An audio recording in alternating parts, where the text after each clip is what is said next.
All right, y'all, we're live. We finally made it. Finally made it. A whole 45 minutes later than my original plan, but here we are, so let's do it. Let's not waste any more time.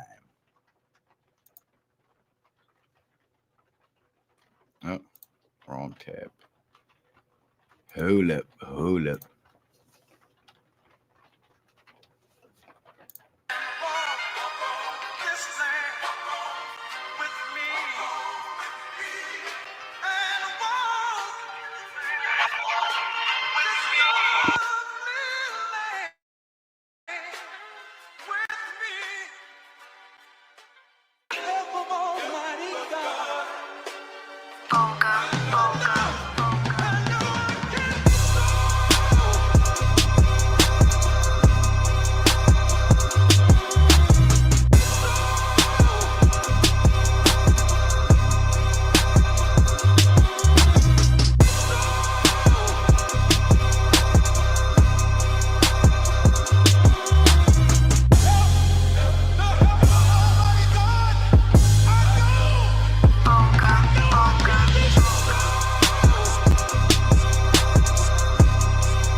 All right, everybody. What's going on? What's happening? What's going down?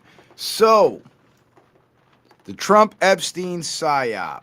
That's what I'm calling it because that's what it's turning into.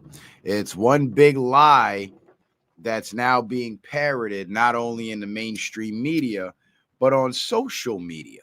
And a lot of the so-called truth tellers on social media are now you're starting to see that inverse of personality worship that I was telling you about in the last show, right? Where just because they don't like Trump, they're going to believe everything bad about him. And as many times as we've literally debunked the Trump Epstein connection when it comes to the trafficking of the children, for some reason they're still hanging on to this narrative because this is literally all they have left. Wouldn't you know, the 34 felony case that Trump had, it got thrown out on appeal.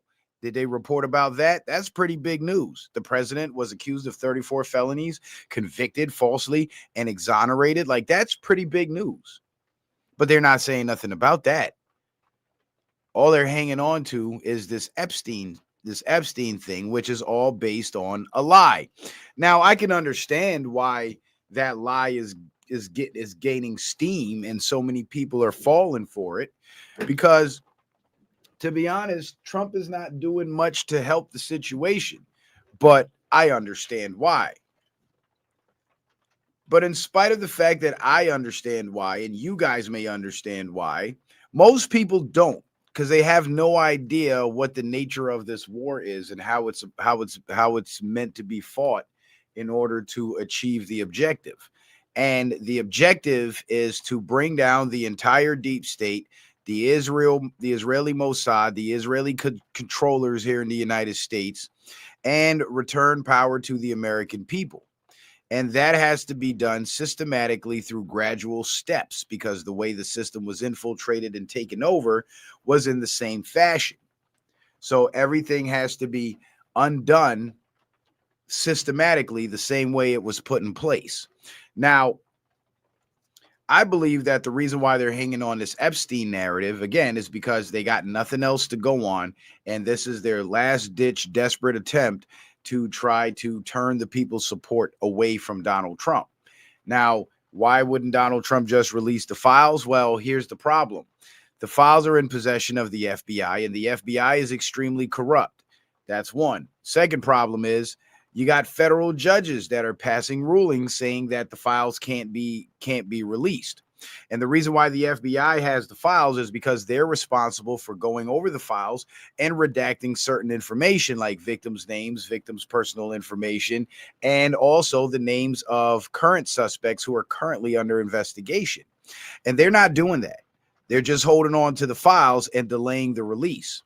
Now, in spite of all that, the Trump administration, they have copies of the files themselves, but they can't release them because there's classified information in there, there's victims' information in there, and the redactions need to be done. But not only that, the copies that Trump's guys have, they're using those to run the investigations on the current individuals who have not been brought to justice based on those files. So those files are still being used in ongoing investigations. Now, of course, Trump can't come out and say that, because if he comes out and says it, that could compromise the integrity of the investigations. Because make no mistake about it, everybody who's in the Epstein files that's still around, they know they're in the Epstein files. So if Trump comes out and publicly says, I'm holding on to the files because I'm using it to run active investigations, the people who haven't been caught up yet because of the Epstein files are going to start running and hiding, and it will be much more difficult to catch them when the time comes, when the indictments come down. But again, most people, they don't understand this. They think Trump could just go in there, balls to the wall, and take over everything and lock everybody up, and that'll be the end of that. But it won't work like that, because once Trump's out of office, all they'll do is put a new infiltrator in and reestablish their entire system of control that Trump worked so hard and spent so much money trying to dismantle.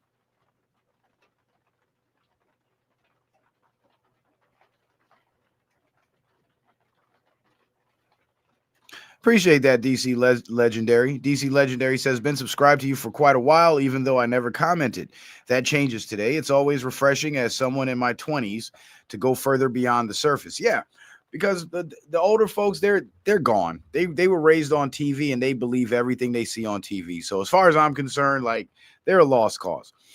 It's the young people that they're trying to reach. And you got to remember, this younger generation, people that were born, like my daughter was born in 2010. She's 15 now, right? So kids that were born in like the early 2000s that are now young adults, they grew up in the Obama era, everything's gay and everything's cool Obama era.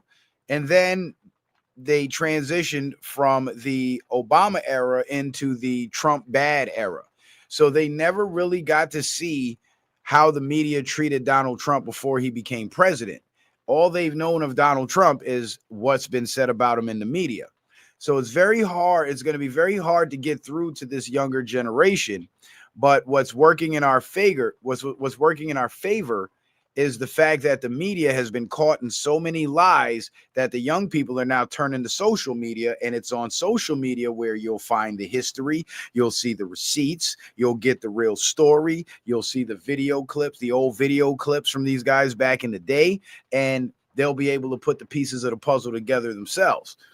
But unfortunately, they got the young people, man. They got them because they weren't this is the era they grew up in, so they know nothing else. And the sad thing about it is these young people are going to grow up to become the next round of voters in America. So that makes our job even more important. So let's get down to this Trump Epstein psyop. As you can see here in the thumbnail, Jeffrey Epstein said Trump knew about the girls and spent significant time with sex trafficking victims in newly released emails. Now, again, I strongly believe that these emails are fabricated, because this wouldn't be the first time that the fake news fabricated documents and put them out and try to pretend they were real. Remember the Russian dossier that Hillary Clinton's people try to put out claiming Trump was colluding with Russia and all that bullshit? It was a fake document. They made it up. Or how about all the fake hate letters that liberals have been sending to themselves, trying to paint conservatives as racist? They have a track record of creating fake documents. And now that they're talking about these newly released emails, well, first things first, where the fuck did these emails come from? Second thing second, why weren't these emails released back in 2016 to stop Trump from running for president? Or why weren't these emails released from 2020 to 2024 when 2021 to 2024 when Biden was in there? Now all of a sudden, everybody's head's on the chopping block. The political class is up for the next round of mass arrests, and all of a sudden they got these leaked emails of Trump and Epstein. And of course, the clip, the excerpt at the bottom there, Larry Summers steps back from public commitments, deeply ashamed by Epstein revelations. You're going to hear a lot of stories like this in the future of people within the Epstein files who are still around, disappearing from the public eye. I believe Larry Summers is already gone. Larry Summers, if you don't know who Larry Summers is, Larry Summers was Bill Clinton's Secretary of Treasury from 1999 to 2001 when George Bush came in.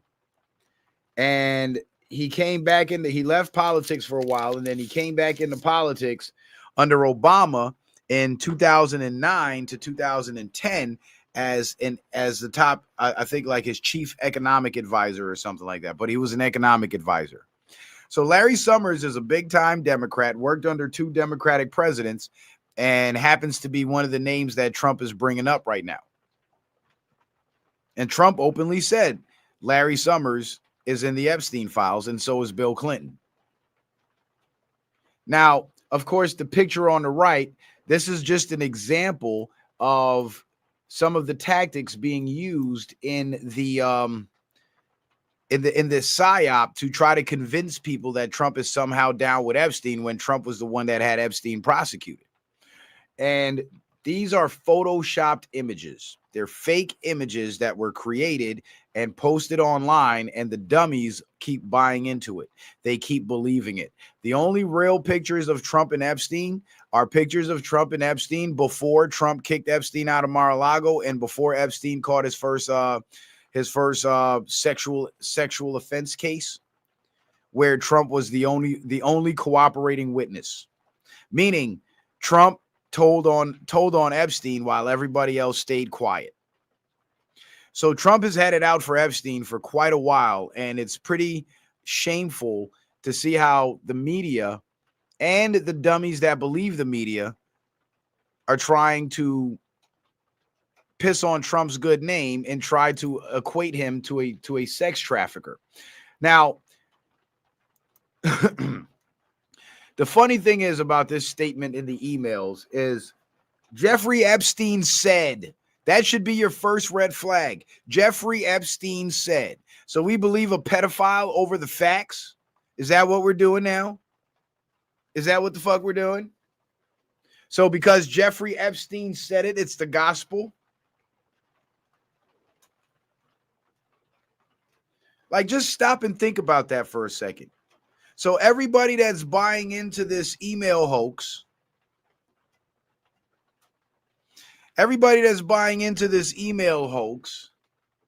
are literally trusting the word of a convicted or an indicted child sex trafficker over the only real president of the United States that we've had that actually is doing things in the best interest of the American people. So they hate Trump so much. So let me get this straight. They hate Trump so much that they would take the word of a pedophile over actual facts. That's where we're at today, ladies and gentlemen. That's where the fuck we're at.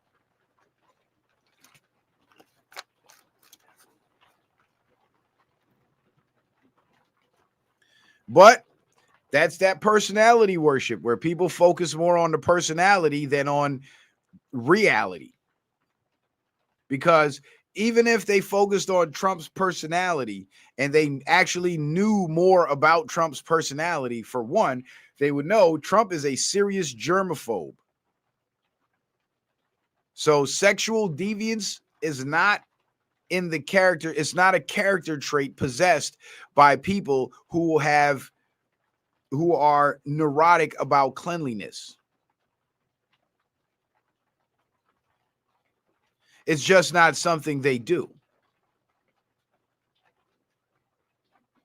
And this is why throughout the years, Trump has had, baddie after baddie after baddie, but you never really heard any sex scandals about him until he ran for president and the media kicked off with the smear campaign. Think about that.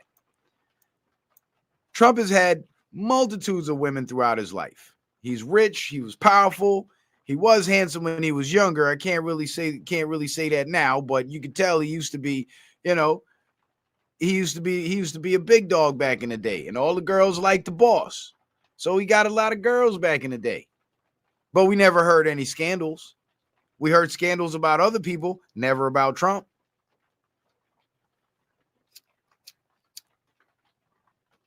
And if people knew more about Trump personally than what they hear in the media and repeated on social media, this psyop wouldn't stand a chance. They wouldn't be able to get away with this lie. And they wouldn't be able to get so many people to repeat the lie. But because people have been kept in ignorance and their focus has been kept on Trump bad, Trump bad, Trump bad, now anything bad about Trump, they grasp onto it.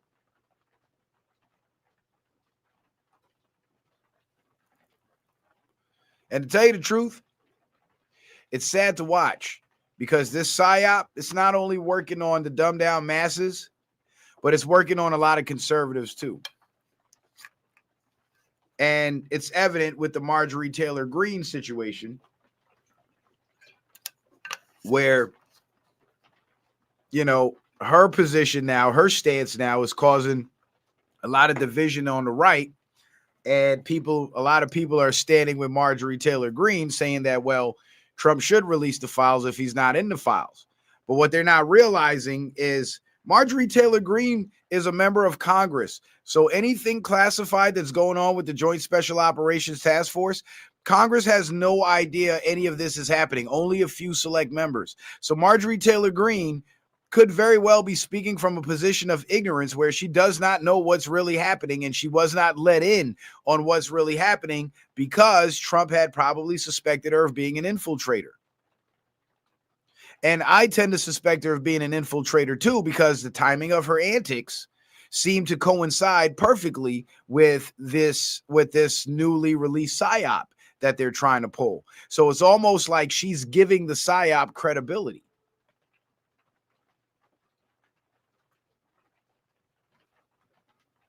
And that raises many red flags for me when it comes to Marjorie Taylor Greene. And I have another bit of evidence tonight or today. It's a day stream. I'm so used to streaming at night.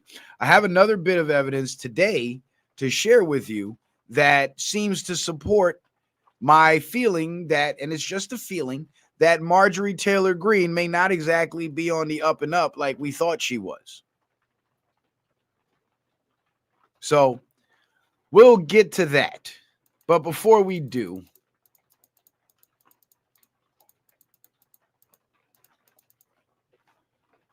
please don't forget to go subscribe to the Citizen Man Backup channel. If you haven't subscribed to the Backup channel, please make sure you do. Also, follow me on Rumble. The Rumble link is in the description box. The Backup channel link is in the description box. And also, if you'd like to support the show, you could do so by sending in a kind donation via Cash App, PayPal, or Venmo using the tag scrolling across the screen and the banner below. The links that are pinned to the top of the YouTube chat in the black box where it says Citizen Man TV in yellow. Just click the box. Just click the yellow. The box opens up. All the links are there. And you can also find those very same links in the description box of every video on YouTube and Rumble. And don't let the red X over the PayPal logo deter you. That's just to warn you that PayPal censors comments. So try to refrain from getting too deep on PayPal. All right. So let's get to it. Let's get to this whole thing. So here's the psyop in a nutshell. Just one more thing. You said the Epstein files were a Democratic hoax cooked up by Obama, Hillary, and Biden. But here's the part I can't figure out. You were a confidential FBI informant on the Epstein case. So tell me, how exactly did the Democrats get you to spy on a hoax?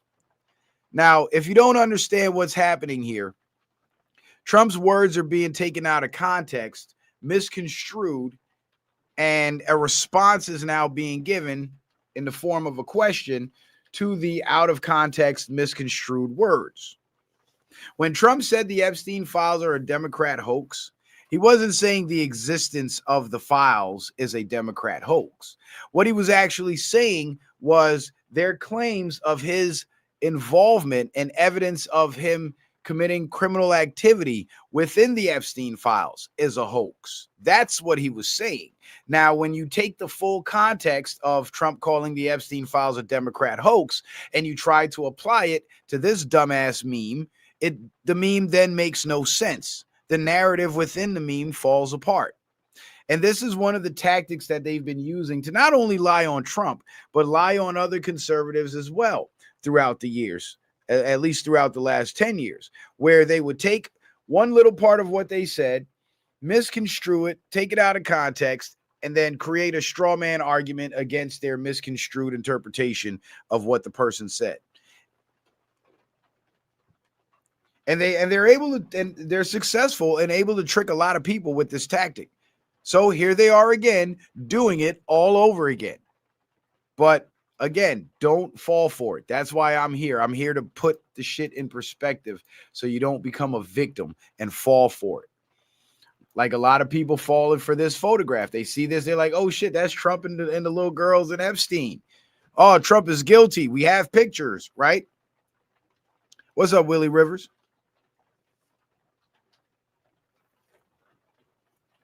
Shane Sharper says, shout out for the day stream. Citizen Man numero uno. Appreciate you. Make sure you guys hit that like button too, man. We got 35 watching, 26 likes. Hit that like button, y'all. And I need my Rumble people to hit that thumbs up too. Stop playing. But check this out. There's something seriously wrong with this photograph. They're supposed to be sitting on the couch, but where's Epstein's legs? It's Photoshop. Democrats, we got Trump this time. Me, where's Epstein's legs?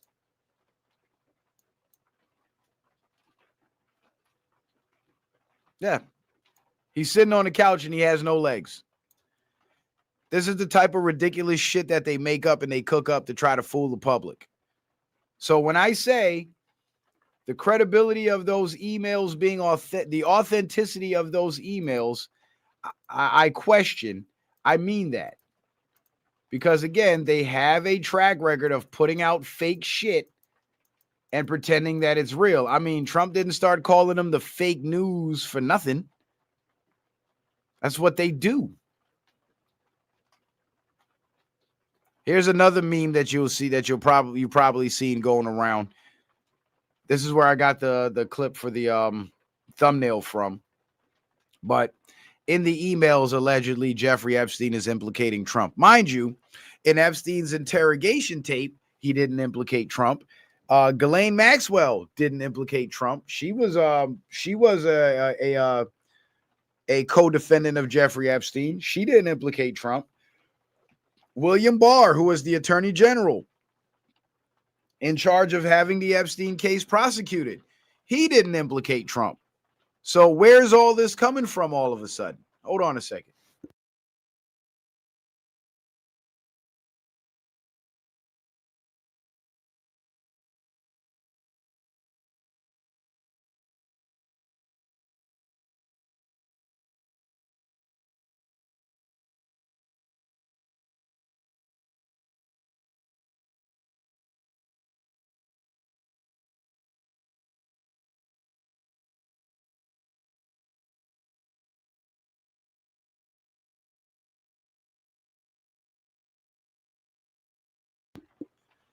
I had chapstick. Now I don't have chapstick. It's the weirdest shit. But anyway.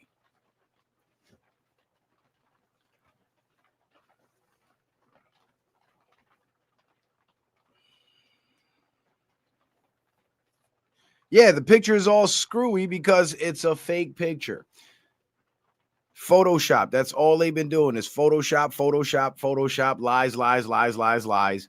And everybody who has been directly involved in the Epstein case, none of them had ever implicated Trump. Ever. Not once. Not until now. Now, here's the thing. When Elon Musk came out and said Trump is mentioned in the Epstein files, he wasn't lying. But he didn't give any real, again, context to what he was saying. Because once he said it, everybody just immediately ran with, oh, Trump's in the Epstein files, and assumed that Trump was implicated in criminal activity in the Epstein files. But what Elon, and then a week later, Elon walks the statement back. How about that one? But Trump is in fact mentioned in the Epstein files because, as you saw in the first slide, Trump was a confidential FBI informant in the Epstein case. So if Trump was a confidential FBI informant and a witness in the Epstein case, then that means witness statements would be in the case file. And if witness statements are in the case file and Trump was a witness for the prosecution, then guess whose name would be in the files? Trump. So, in a nutshell, Trump's name is in the Epstein files, but his name is mentioned as a witness, not a suspect, not a participant. You see? But again, they leave out the context in which Trump appears in the Epstein files, and then they just run with, oh, Trump's in the Epstein files. Trump's in the Epstein files. And then they get people to believe it. So they give you a little bit of truth, but then they leave out the most important part that puts it all into perspective in order to give you a false perception of Donald Trump and the Epstein files. It's a psyop. They're playing on your ignorance.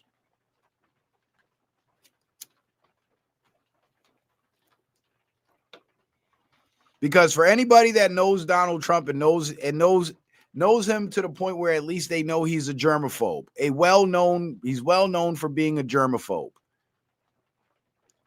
There's no way he would be participating in shit like that because he's not mentally capable of doing it. It's just like somebody with OCD that has an obsession with rearranging things on the table. They can't sit at the table and not touch shit at the table. They just physically can't. It drives them crazy. Or like people with ADHD when they listen to a song with too long of a buildup before the beat drops. Like it drives them crazy. Like they get anxious and shit. So they don't listen to music like that.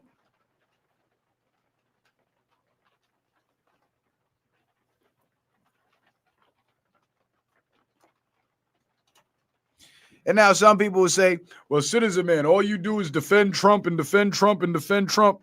But here's the thing. It ain't about defending Trump. We're supposed to be about truth. So in defending the truth, I'm defending Trump because he's the one being lied on. And just like they lie on him, they could lie on me. They can lie on you. Hell, they lied on hundreds of people on January 6th and locked them up for years. No trial. Some of them, no charges, no nothing. Just held them for no reason. So I think I think it's our duty to debunk these lies, address these lies, and confront these lies. Because if we just sit back and let them lie on everybody, it's only a matter of time before they come lie on you.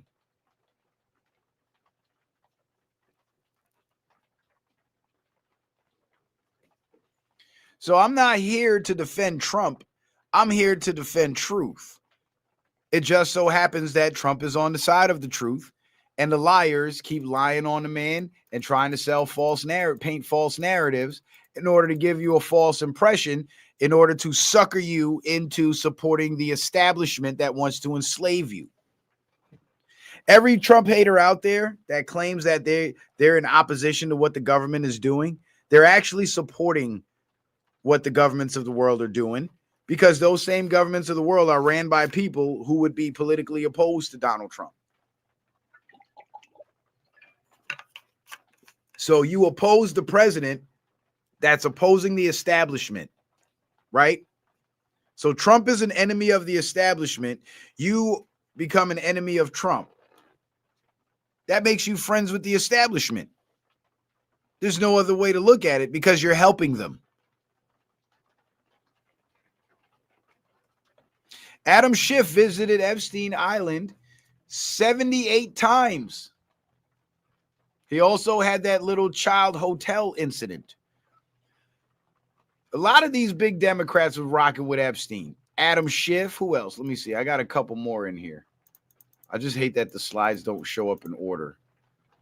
Hakeem Jeffries. A newly revealed email shows Democrat funding group Dynamic SRG contacting Jeffrey Epstein in 2013 to promote then freshman Congressman Hakeem Jeffries, calling him Brooklyn's Barack, while urging Epstein to support a major Democratic fundraising push.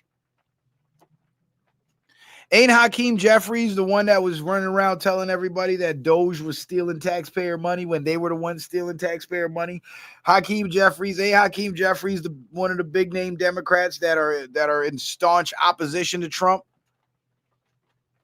but his people is over here begging Epstein for money and promotion.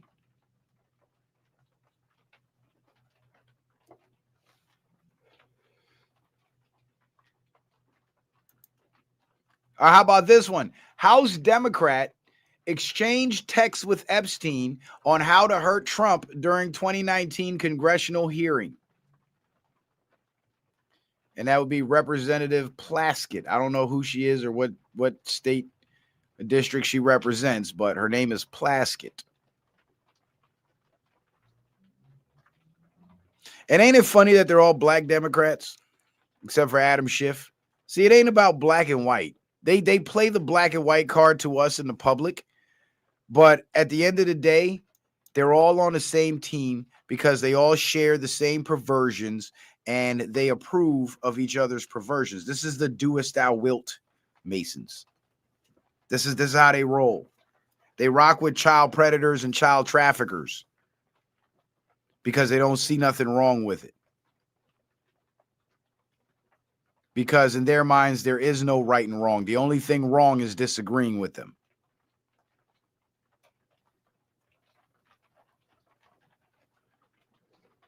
But we don't hear shit about these people. Only Trump. Trump is the only one that's been to Epstein Island when he literally has never been to Epstein Island. That's the funny shit. That's the part that kills me the most. Like, there is proven documentation that shows Donald Trump did not go to Epstein Island ever, but somehow he was best buddies with Epstein. Like, are you fucking kidding me? Are you kidding? Ex-prosecutor who resigned in protest amid DOJ purge, now poised to lead Seattle City Attorney Office. So Seattle, Washington, West Coast, she's going to be the, I guess, the lead prosecutor there in Seattle, and she left DOJ when the purge was happening. All the corrupt prosecutors that were down with the deep state and protected pedophiles and shit, she was one of them. That's why she left. But you see what the rats did? They left the sinking ship of the federal government when their whole system started to collapse, and they spread out into the localities. Now they're going to infect the local governments with their nonsense. And this is why local elections are just as important as federal elections.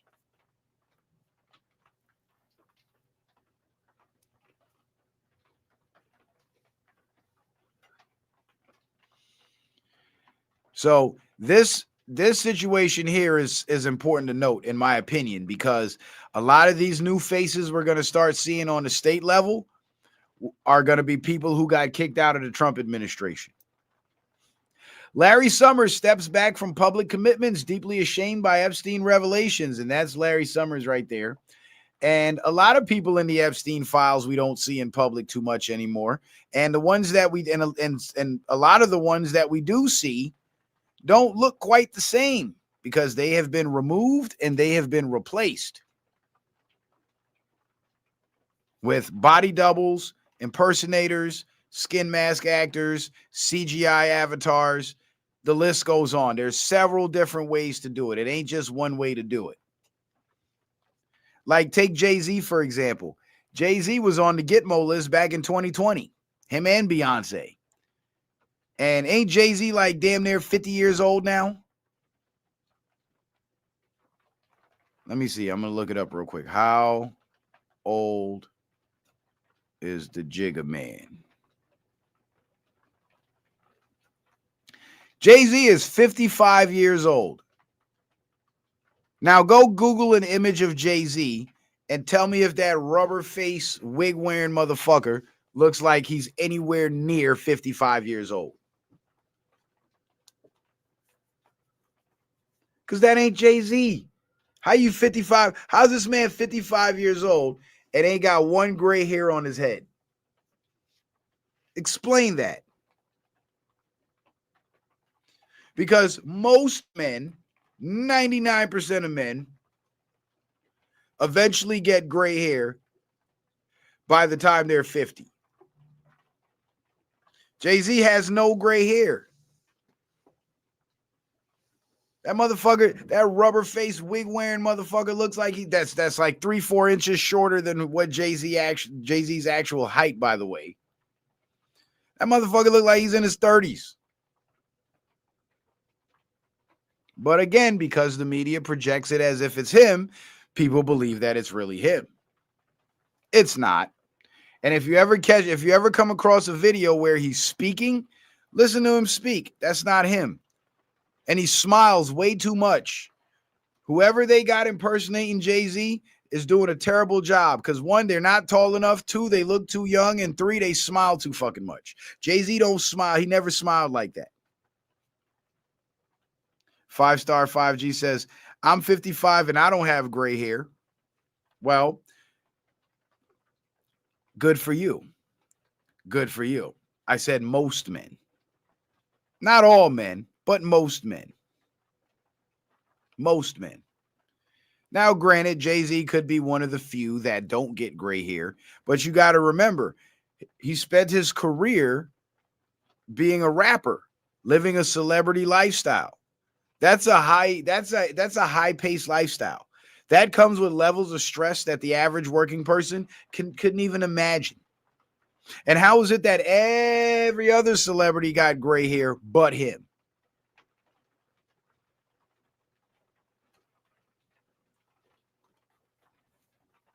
Everybody else seems to be aging except Jay-Z. How, Sway? How? Because it ain't him.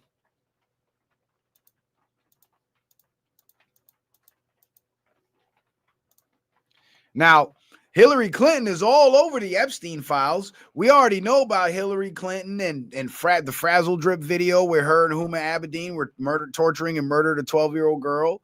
And for some reason, these talking heads on social media, they got all this shit to say about Trump. They'll do stream after stream after stream about Trump, but I don't really hear them say too much about Hillary, and it makes me scratch my head. It makes me wonder. Just like the mainstream media, same thing, right? They got all these hit pieces on Trump. Trump this, Trump that, Trump this, Trump that, Trump this, Trump that. But we don't hear shit about Hillary. Why is that?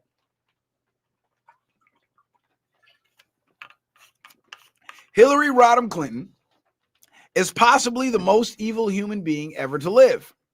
She is a practicing satanic witch. She used Bill Clinton as a blackmail slave to win the White House by proxy so she could sell access to our enemies and consolidate her crime empire. She sold our nuclear bomb-making materials to hostile foreign enemies.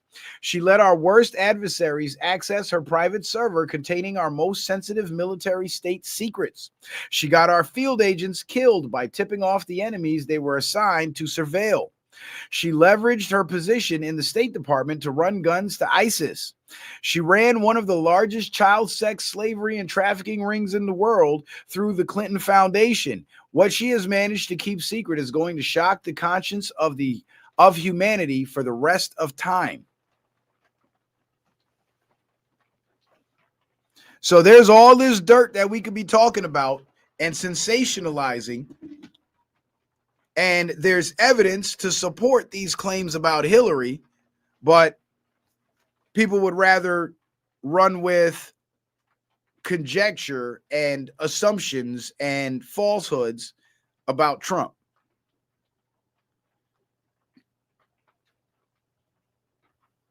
You see, it all boils down to this. It all boils down to this. Trump is undermining the agenda of the establishment. So the establishment's goal is now to undermine Trump's support. That's what it boils down to. What up, T. Wriggles? That's what it boils down to. They have to discredit Trump. They have to demonize Trump, because if Trump keeps gaining more and more support from the people, the establishment will be destroyed. And they cannot afford to have their establishment destroyed. They got to keep the machine running. Because for a lot of these politicians, they owe favors. They're in debt. And they're living lifestyles beyond what they could afford if they were living an honest life. So they have to engage in the criminality in order to maintain their lifestyles. This should be the biggest story in the country right now. Jeffrey Epstein hated Trump so much, he was coaching Democrats on how to impeach him. If he had even a shred of evidence to use against him, he would have. Yeah, where was all the Epstein stuff when they were impeaching Trump? That's criminal activity. Where was all this?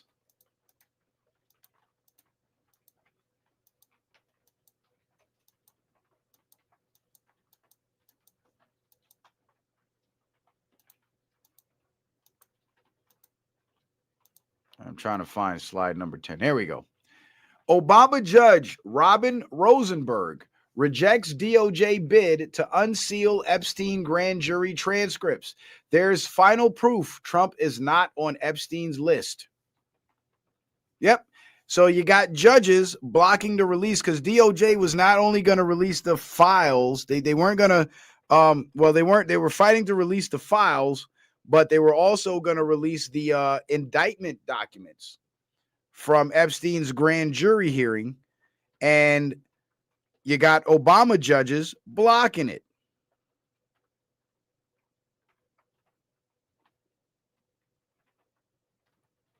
Why are Obama judges blocking the release of the Epstein files?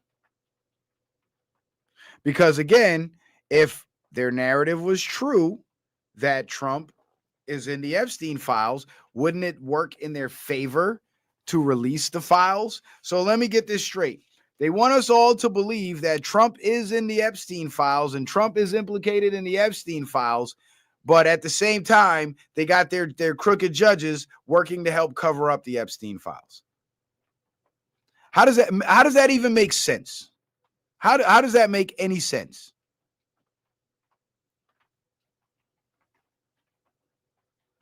Because you would think if Trump is in the Epstein files, they would be in a hurry to release the files. If Trump was implicated, I should say, in the Epstein files, they would be rushing to release those files.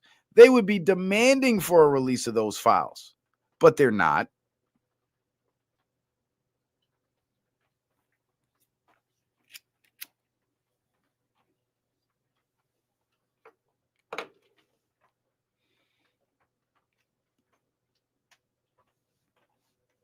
Even CNN, check this shit out. Even CNN had to admit that Donald Trump is not in the Epstein files. Listen to this. Have you ever that mentioned the president? And we do want to be clear, the president, Trump, did not receive or send any of the messages, which largely predated his time as president. He's not been accused of any criminal wrongdoing in connection with Epstein or Maxwell. The White House that mentioned the president. That was a CNN report. That was CNN. So now everybody that was believing the original CNN reports that Trump was in the Epstein files and are running with that lie, now CNN is walking it back. So now they're making you look stupid again. And they love doing this to their believers, to their followers. They'll put out a fake narrative. The narrative gets debunked. They'll walk it back, and then their followers still continue on with the fake narrative. Shit is crazy. Check this one out. Have you ever had a personal relationship with Donald Trump? That's Epstein right there. What do you mean by personal relationships? Have you socialized with him? Yes, sir. Yes? Yes, sir. Have you ever socialized with Donald Trump in the presence of females under the age of 18? Though I'd like to answer that question. I don't know if you noticed, but before he started speaking, he shook his head no. That means he's about to lie, but he shook his head no because the truth is, no, he was not. At least today, I'm going to have to assert my 5th, 6th, and 14th Amendment rights, sir. Have you ever had a personal... Now, why would Epstein in his interrogation not want to answer the question of whether Trump was partying with him and underage girls? I'll play it back. And then we'll dissect it a little. Personal relationship with Donald. Years. Have you ever had a personal relationship with Donald Trump? What do you mean by personal relationships? Have you socialized with him? Yes, sir. Yes? Yes, sir. Have you ever socialized with Donald Trump in the presence of females under the age of 18? Though I'd like to answer that question, at least today, I'm going to have to assert my 5th, 6th, and 14th Amendment rights, sir. Have you ever had a personal relationship with Donald? Now, he did have a personal friendship with Donald Trump until Donald Trump found out what he was on, and Donald Trump kicked his ass out of Mar-a-Lago, banned him from Mar-a-Lago, told on him, and testified against him in his first trial when he got let off the hook because, well, that was under the Obama administration when he was being prosecuted. And the reason why Epstein, and this was from his 2010 case, the reason why Epstein did not want to answer the question or verbally, because he did answer it by shaking his head no, so we know the answer. But the reason why he didn't want to verbally answer the question of whether he partied with Donald Trump with underage girls is because he's in a sworn deposition. So if he said yes and lied, it would land him in more trouble. And if he said no, it would have vindicated Donald Trump and made Donald Trump look better. Made Donald Trump a more credible witness. So he could have lied and said, yeah, Donald Trump partied with me and the underage girls to try to discredit Trump. But because it's a sworn deposition and he's giving it under oath, once it was discovered in court that he lied about that, he could be charged for, I think it's perjury, lying under oath. Lil' Kim went to jail for a year for that. So that's something that the courts take very seriously. So he couldn't lie without risking getting himself into more shit. And he didn't want to tell the truth either, because he felt like if he was going down, he could take everybody down with him. So to say, no, Donald Trump didn't party with me with the underage girls, to verbally say it and have it on record of him actually saying it, well, again, that would have vindicated Donald Trump and given Trump more credibility. So he didn't want to implicate himself for perjury, but he didn't want to give Trump more credibility at the same time. So he chose not to verbally answer the question, even though in watching the video, he clearly shakes his head no before he starts speaking. Ain't that something? For years, I wouldn't talk to Jeffrey Epstein. I wouldn't talk because he did something that was inappropriate. And by the way, I never went to the island, and Bill Clinton went there supposedly 28 times. I never went to the island. I never had the privilege of going to his island. For years, I wouldn't talk to Jeffrey Epstein. You got to love the sarcasm. You got to love the sarcasm, because the people who went to the island were, in fact, privileged people. They were privileged. They had a lot of privilege because they were let in. They were let in on the secret. Trump never was. So all this shit about Trump is buddies with Epstein, it's all a lie. It's all one big hoax, just like Trump said it is. It's a hoax. Even Jeffrey Epstein himself in his 2010 deposition proves that what they're saying now is a lie. Now, speaking of the FBI, I've been telling you guys this since January 6, 2021. And yes, I was at the Capitol on January 6th in 2021. So I was there, boots on the ground.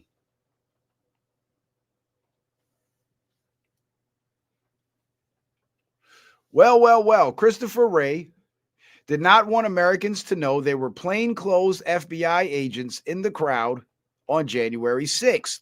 We now know there were at least 275. That doesn't include other agencies. January 6th was a setup. Everyone involved must pay. Oh, and they're going to, because Trump is in the last, starting next year, because we're at the end of 2025, Trump will be in the last 3 years of his presidency. He's got 2026, 2027, and then till November of 2028. So shit's about to get real. And it's finally now being exposed that the FBI set up and orchestrated January 6th, just like we've all been saying this whole time. I've been saying this since January 6th. I was there. I saw them.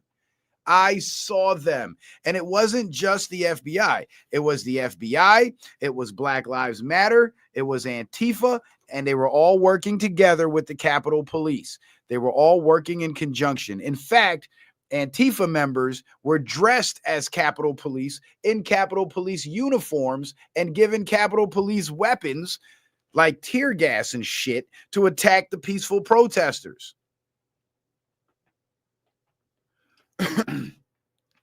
And I found myself in a couple of clouds of tear gas a couple of times.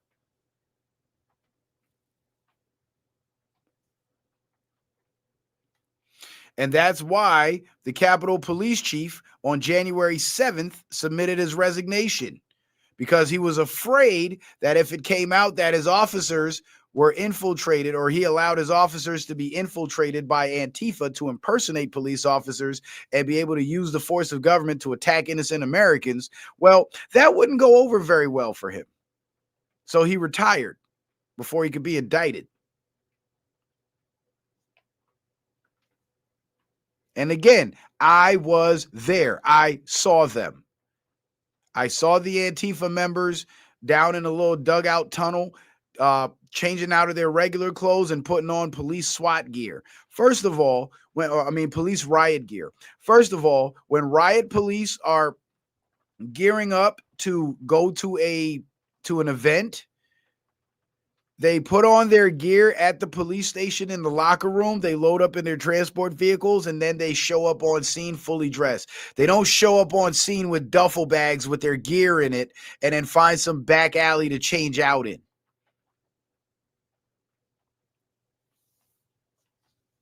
Yeah, JJ, you remember that stream. Yeah.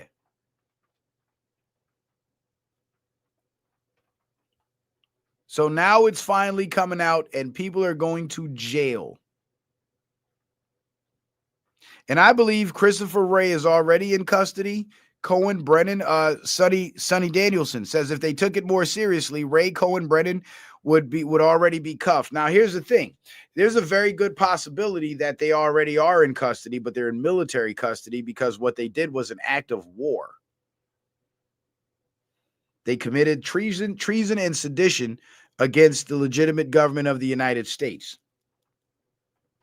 And thus, they can be prosecuted under the law of armed conflict, the code of military justice. And when that happens, conditions are much different than what we see in civilian trials, in civilian cases. So if they're in military custody, the military can keep them housed at a facility,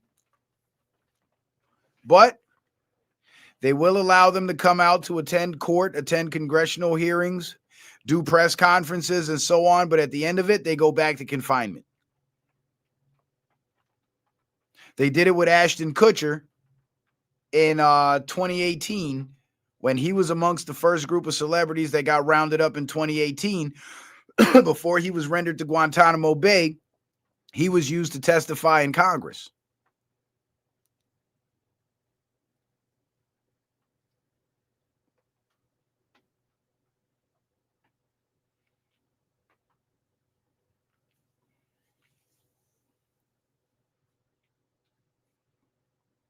And the funny thing is, the military deployments in certain cities has been concluded. The National Guard is actually going home now. So that means whoever they were there to grab, they grabbed them already. And there's thousands of people within this deep state network that have been arrested, are being arrested. They're in civilian trials, they're in military tribunals.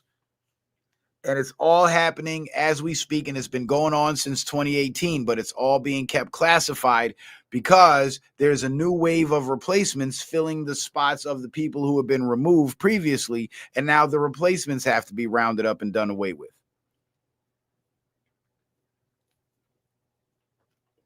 And because these are active military operations, all public information is classified. So the public sees nothing, we hear nothing, we know nothing, because the targets live and work amongst the public. So you can't let the public know, because in letting the public know, you'll be tipping off the targets. You can't afford to do that. Now, this slide here has been a very, very concerning topic for a lot of people, right? The whole TikTok partnering with Oracle and the surveillance network that they're setting up through TikTok. White House, TikTok will now partner with Oracle, the same surveillance system the IDF uses. But here's what you have to remember, right? TikTok is not the government. Oracle is not the government. These are two private companies that are deciding to work together. And because they're private companies, they don't have the amount of power and reach as the actual federal government. So whatever surveillance Oracle is running on TikTok will be confined to TikTok. So how do we defeat this merger of evil? How do we overcome this situation that could put us in a new world order surveillance grid, a more refined new world order surveillance grid? How do we avoid this? Stay the fuck off of TikTok. That's all. Just don't use it. If you don't agree with the surveillance technology that they're using on that app, just don't use the fucking app. It's that simple. I mean, it's like if, let's say, one of your major grocery store chains say, oh, you can't shop here unless you pay, or you can't shop here unless you I don't know, do something stupid like you got to drink a whole fifth of Henny before you can come shop at our store. The public now has two choices: either be outraged about this store forcing people to drink alcohol to come shop there, or just don't fucking shop there. What do you think the natural reaction of the public is going to be? They're just not going to go there.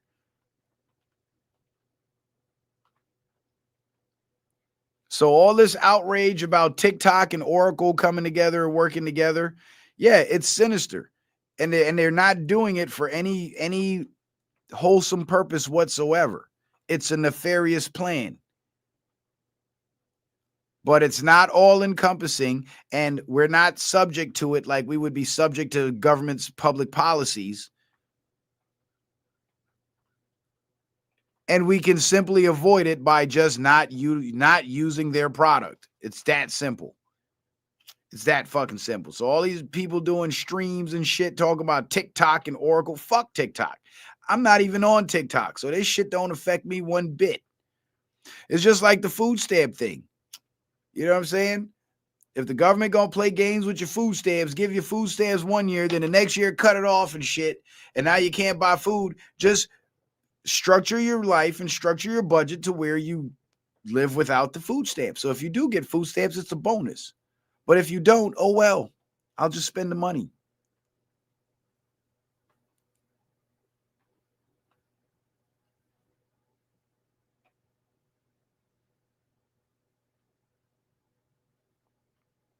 So there's no need for the outrage. We just have to look at it as, okay, this is TikTok basically shooting themselves in the foot.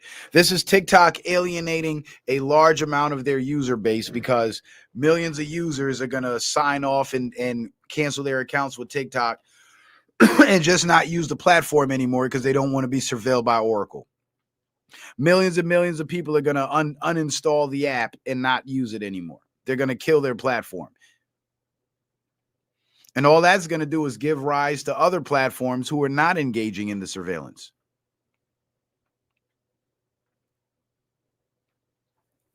Right, DC Legendary. People went all batshit crazy over it. And I couldn't believe it. Like motherfuckers was doing a whole 3-4 hour streams about it. And I'm like, why though? It's TikTok. Just don't use TikTok. It's that simple.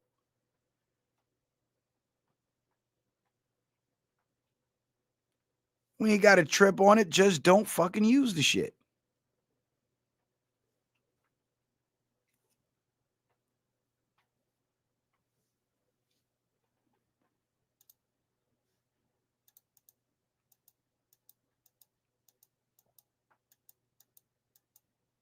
Oh, guys, don't forget to hit the Cash App and support the show. Hit the PayPal, hit the Venmo, support the show.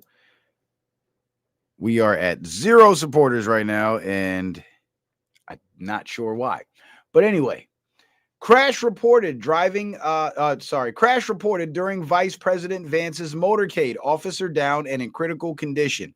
So I don't have the details on this story, but I find it mighty interesting because I believe J.D. Vance is now being targeted.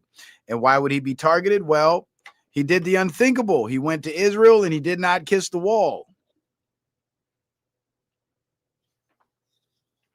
So he seems to be taking a more open anti-Israel stance or Zionist stance than Trump is. And perhaps this could be one of the results of it, him being targeted.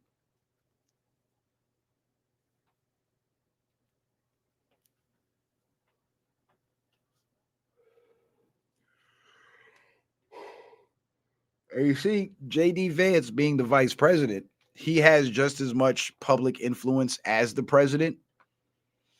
And he also has the ability to say and do things that the president can't say and do.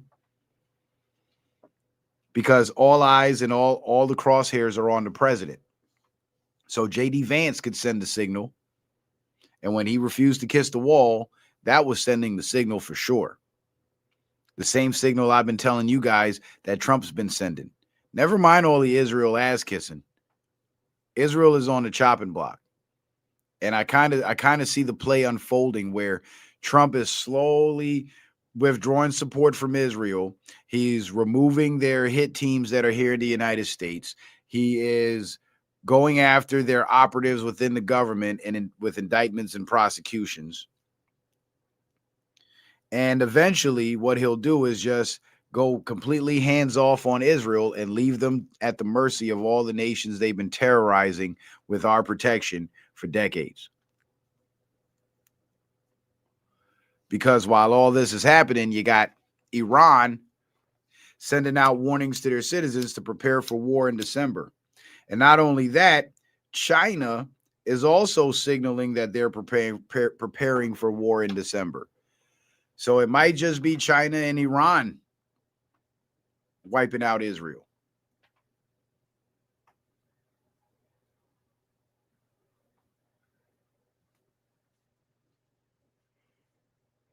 But this is one of the ways they get you. They'll either get you in a car wreck, they'll have a shooter take you out, they'll poison you at a restaurant, they'll they'll infect you with some kind of poison that'll bring on some sort of illness, and then you'll die from that illness.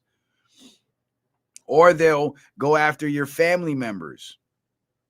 They'll target your children or kill your spouse or your brother or your sister or something. In 2020, I myself almost was a victim of what I believe was the deep state. And it happened on October 3rd. It was the day before Anthony's birthday. It happened on October 3rd, 2020. And I was due to be in D.C. on a personal invitation to the White House on October 10th, 2020. And my dumbass went on a show, publicly announced it, and 7 days before I was due in D.C., I got T-boned by somebody running a red light in a stolen car and almost got killed. Needless to say, that caused me to have to cancel the trip to D.C.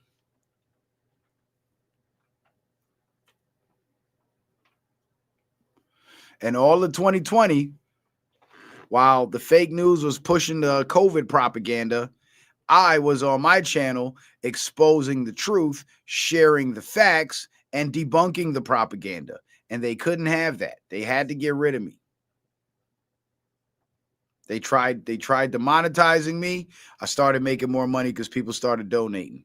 They then tried censoring my channel, censoring my streams. I started appealing and getting my videos back, got my channel back a couple of times. And then they just turned up the censorship after they tried to kill me and couldn't.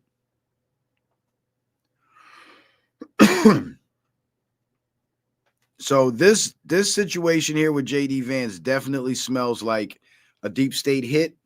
And if they're actively trying to assassinate the president, the vice president, and other people within high-ranking people within the government, then it seems like somebody's touching a nerve somewhere. And I believe, thank you, Kevin. I believe that it has a lot to do with this Israel thing, and Trump is not very supportive of Israel anymore. Israel's Iron Dome missile defense system, they're all out of defensive missiles. Did you know that? And get this, I was doing some research. I'm going to have to show you guys the receipts, but I was doing some research about Trump still giving military support to Israel. And everybody's mad because, oh, Trump's giving them the weapons to kill the Palestinians and this and that. No. The military equipment that Trump is giving them is ineffective combat equipment. It's utility equipment. It's like generators and shit that the Palestinians would need. Oddly enough. And he has not sent them a resupply of missiles, defensive missiles for their Iron Dome missile defense system.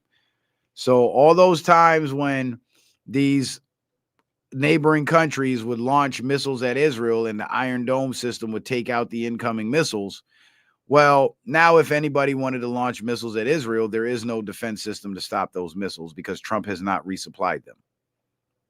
And that's part of the reason why Trump and Netanyahu had been kind of like back and forth at odds with each other.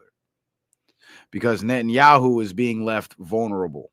Trump is leaving him with his pants down. So all the pre-signed agreements to offer a certain monetary value of military aid to Israel, it is being honored, but Israel is being sent military equipment that they can't use to kill the Palestinians. They're being sent communications equipment with missing components and malfunctioning components. They're being sent antiquated, recalled equipment. They're being sent parts that they don't need for vehicles that they don't have. But what they're not being given is missiles and ammunition. The missiles and the ammo are coming from the Emirates nations, the deep state elements within the Emirates nations. So Israel's essentially running out of steam.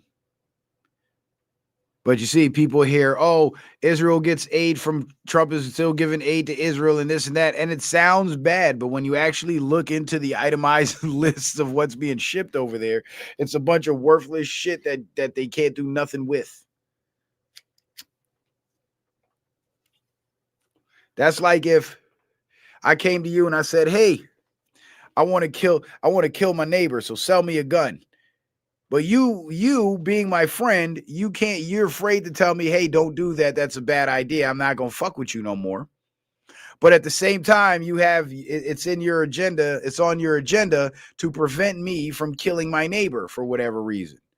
So you'll save face with me and say, yeah, I got you, bro. Right? And you'll sell me the gun. And I'll load that gun up and I'll go over to my neighbor's house, point it at him, pull the trigger, and that shit will click. And it won't go off. Because my man done sold me a gun with no firing pin in it. You see? So he pretended to be my friend, but he undermined my mission. That's what Trump is doing with Israel. He's pretending to be their friend, but he's undermining their mission because their mission was to level Gaza and begin construction on their Ben Gurion Canal to keep their shipping lanes open and be able to use fiat currency for international trade, because they won't be able to use the Suez Canal very soon because Egypt is a sworn enemy of Israel. And funny enough, in knowing that, when you hear about the Egyptian military planes and operatives being involved in the Charlie Kirk assassination situation, or at least the aftermath of it, it kind of makes sense that Charlie probably faked his death and the Egyptian military helped Charlie escape.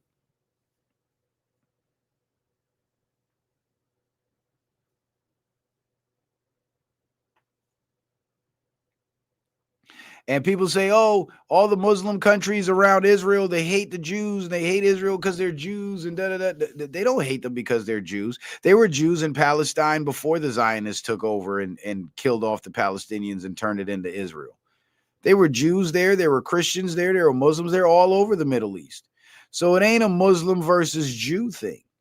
The problem is the Zionists of Israel have an agenda to take over other countries in the surrounding countries in the Middle East to expand their territory and create a much larger nation by seizing land from other nations. That's why they're hated in the Middle East. It's not because of the God they serve. It's because they're assholes. That's why they got kicked out of every country they moved to. Those weren't the real Jews. Those were the Zionist Khazars. Because one of the first things they tried to do was remove the real Jews from those countries. Because if you're going to replace a group of people, well, you got to remove them, the original people, so you could bring in the imposters. Because who would be able to spot the imposter faster than one of the original people?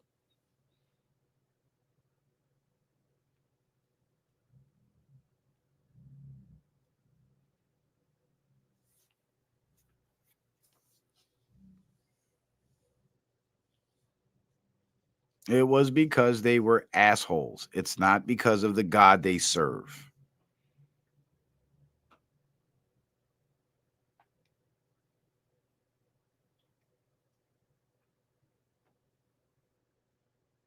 And I think that's where everybody keeps dropping the ball, right?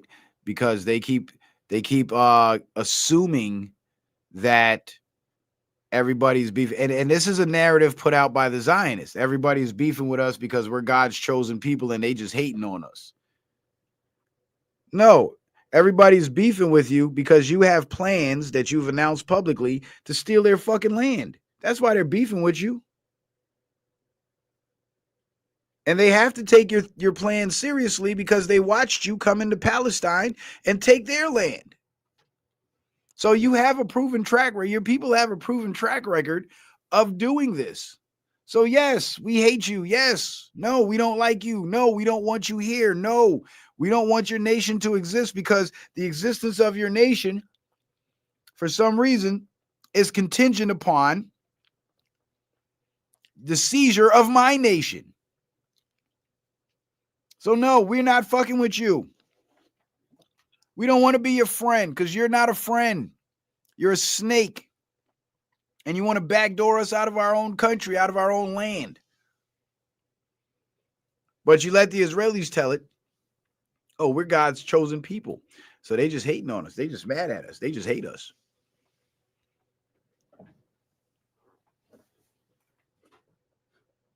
Like, I don't know how people miss this when it comes to the Zionists, but more and more people are catching on. And I think this whole Israel thing is waking up a lot of people. Because even for myself, for a long time, for years, and for those of you who follow me for years, you can verify this. I was never too sure about Israel and whether they were good guys or bad guys, because I've always heard they were good guys. But then every once in a while, I'd hear about the Israeli Mossad doing some wicked shit. And it made me examine Israel a little more. And I come to learn that the Talmudic rabbis that have the people brainwashed are some evil, perverted, pedophilic motherfuckers. And their beliefs are nothing more than satanic beliefs cloaked in the holiness of Judaism. But they're not Jews. Then I started to learn about the Khazarian mafia and how they're masters of infiltration and how they infiltrated Judaism and turned it into the perversion of Zionism that it is now. And then the whole synagogue of Satan's thing in the Bible, that started to make sense to me. They're not, they say they are Jews, but they are not. They are the synagogue of Satan.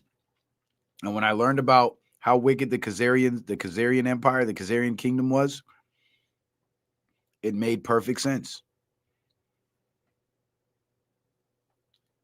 And it's so sad to see these Americans who call themselves Christians supporting this satanic nation. It's sad.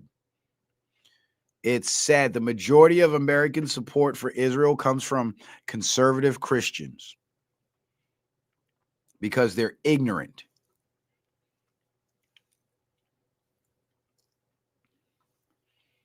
They conflate the Jews in the nation of Israel in the Bible to the Khazarian mafia of the government of Israel today. They conflate the two.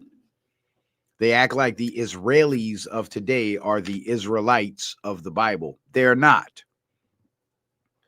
And I think that's part of the reason why when the Zionists took over Palestine, they decided to call it Israel, because they knew with that double entendre, they could play on the Christians and gain American support. And it has worked like a charm, and they still have American support. And now you got brainwashed Christians blindly supporting genocide. And one day they're going to die and wake up in hell and wonder how they got there. And then they're going to ask, why am I here? Well, you supported evil. What do you mean? I supported the Jews. I supported God's chosen people. Oh, those were not God's chosen people, my friend. That was the synagogue of Satan, and you should have listened to the conspiracy theorists because they were trying to save your soul.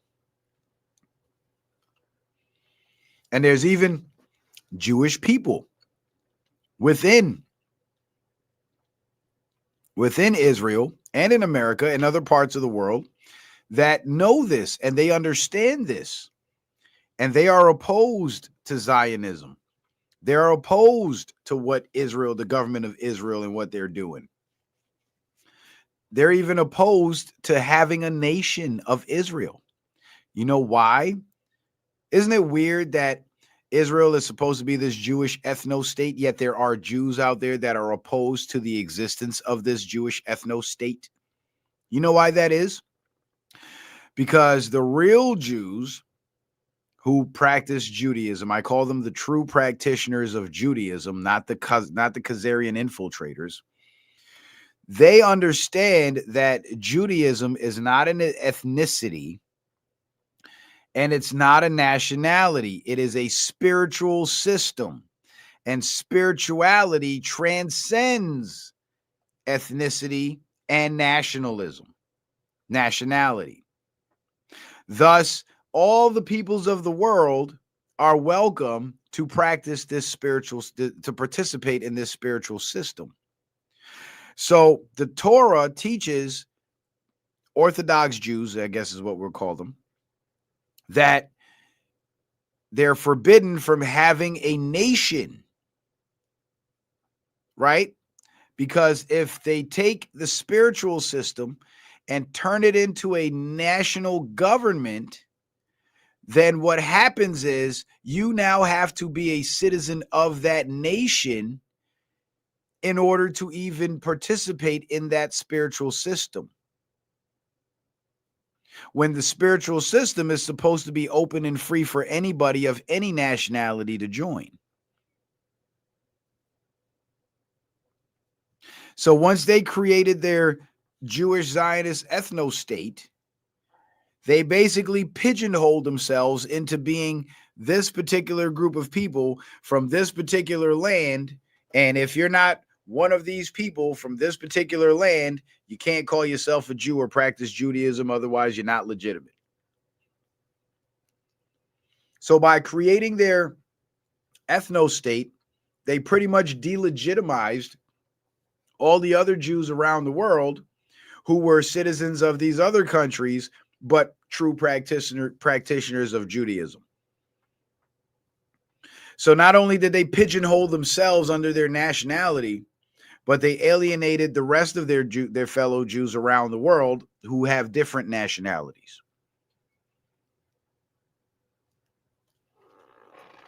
It's just like in Christianity. We're not supposed to have a Christian religious ethno-state because Christianity is supposed to be shared with the whole world, right? Go into the world and preach the gospel. But let's say a group of Christians decide to come together and put all their money together and form a country called Christantia, right? And in the country of Christantia, everybody there is a Christian. And now Christian becomes not only their nationality, but their ethnicity. That delegitimizes all the other Christians around the world who are not citizens of Christantia. That takes away the legitimacy from the claims of being a Christian from the Chinese Christians, from the American Christians, from the Canadian Christians. Because then people are going to say, you're not a Christian because you're not from Christantia, just like people say now. You're not a Jew because your family isn't from Israel.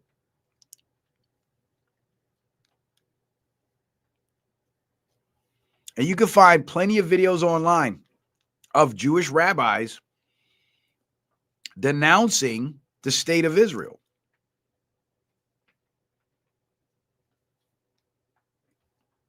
Carl B, what's up, brother? Good to see you. He says, saving Israel for last. It seems we've been hand in hand for a while now. Well, we've been hand in hand for a very long while, haven't we, Carl? I mean, the entirety of our lives, haven't we, Carl? So severing those ties is not as simple as, just flipping a switch overnight and everything changes. it's a systematic breakaway that has to occur. And while this breakaway is happening, it's got to be done with handshakes and smiles. Otherwise, Carl, shit in America is going to start blowing up. And American people are going to start dying at mass gatherings because of terrorist attacks. And you know this, Carl. You've heard me talk about this before. So, on the surface, it looks bad. It looks like Trump's kissing Israel's ass. It looks like Israel's got Trump by the balls. But in reality, Trump is undermining Israel. It's just like the example I gave earlier. I don't know if you were here for that. But the example I gave was, I'm Israel and my best friend is America. My homie is America, right? And my neighbor is Palestine. So I'm beefing with my neighbor. Now I decide I want to kill my neighbor. This is hypothetical, by the way, YouTube. So don't, you know. And I want to delete my neighbor. So me, Israel, I go to my homie America and I say, hey, I got this motherfucker next door to me keep fucking with me and I want to kill his ass. Sell me one of your pistols. And my neighbor, in the back of his mind, he doesn't want me to kill his neighbor. He doesn't want me to kill my neighbor because he likes that neighbor. But he's my friend, so he's not going to tell me that because now he's afraid I might do something to him too. So what does he do instead? He shakes my hand, and with a smile, he sells me a gun with no firing pin in it. So he essentially has undermined my agenda, but did it with a handshake and a smile. Because now when I load that gun and take it to my neighbor and point it at him and pull the trigger, it doesn't go off. So my agenda has been undermined. With Trump and Israel, Israel wants to destroy Gaza and build their Ben Gurion Canal. And we talked about that with the shipping lanes and all that shit. But Trump now has taken control of Gaza, so Israel can't continue to demolish it and start building their canal. And guess how he did it? With a handshake and a smile. Not only that, but the military support that he's been giving Israel has been ineffective support. Essentially, the gun with no firing pin, communications equipment with broken or missing components, parts to vehicles that they don't have, and the shit that they actually need, like 5.56 rounds, 2.23 rounds, and those defensive missiles, the rockets for the Iron Dome missile defense system. They haven't gotten any of that stuff, shit that they would actually need to use. Thus, he's undermining their agenda. And guess how he's doing it? With a handshake and a smile. Or how about this one? When Israel first attacked Gaza, the first thing they went after was the communications infrastructure. They took out all the cell towers. They took out all the phone lines. Then they took out the power plants and knocked out the electricity. And the reason for that was because, one, they didn't want the people of Gaza to be able to communicate with other countries as to what was really going on there. And they also did not want those people to be able to broadcast what Israel was doing there. So they took out their communications and commenced with the genocide. Now, once Israel fully took control of northern Gaza, get this.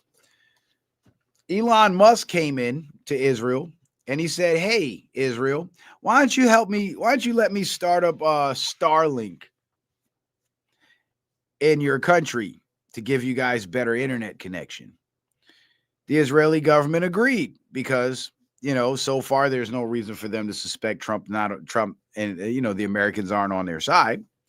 So they agreed. Elon Musk then went into Israel in a certain spot in Israel where his Starlink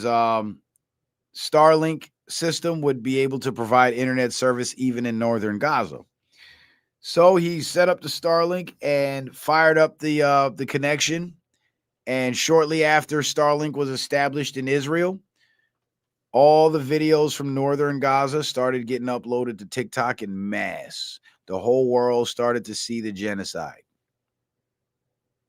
And that's when Candace Owens started calling them out and ended up leaving the Daily Wire. That's when the battle lines were drawn between the conservatives that live in reality and the bought and paid for conservatives. And how do you think Elon Musk was able to give those people communications capability in Gaza? With a handshake and a smile to the Israelis. You see how that works? I hope you do. Shout out to my sister Stacy for the Cash App. She says, enjoying the early transmission. Appreciate that, Stacy. So we got one supporter on the board. Who else? Don't leave Stacy up there all by herself, y'all.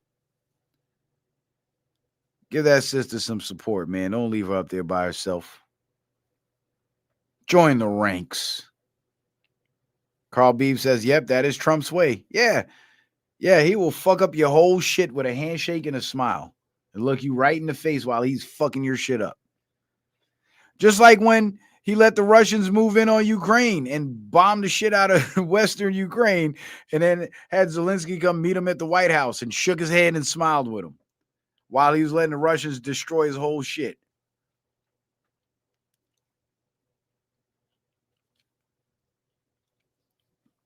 Deborah Ticey, what's up? But again, this is a gentleman's war, so that's how you play the war. You make your moves on the chessboard, but you do it with a handshake and a smile.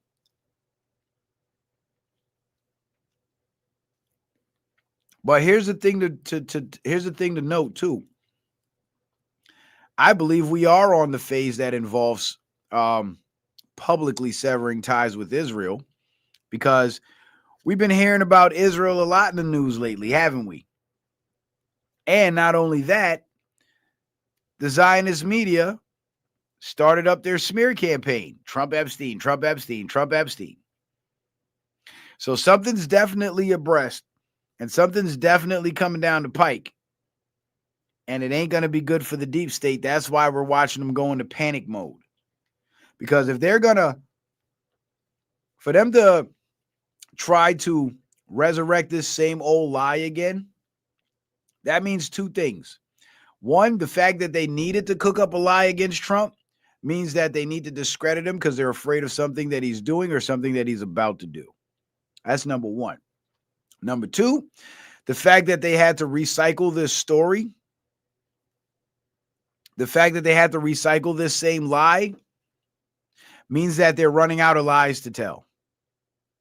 They can't hang their hats on the criminal convictions because that case has been tossed on appeal. They can't hang their hats on all the other lies that they tried to tell on Trump because, well, those lies have been debunked already, and we're going to keep debunking them, and we have receipts and proofs to debunk them. It ain't just us saying it, and it's definitely not us taking the words of a fucking pedophile.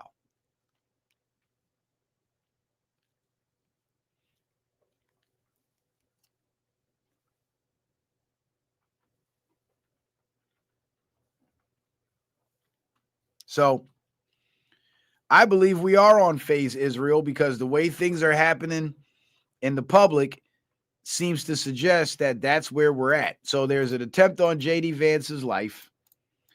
And check this out.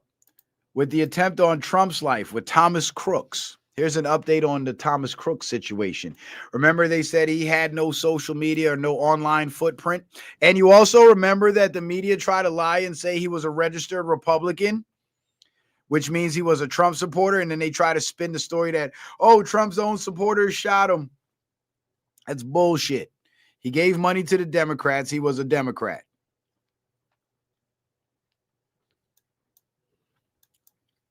But check this out.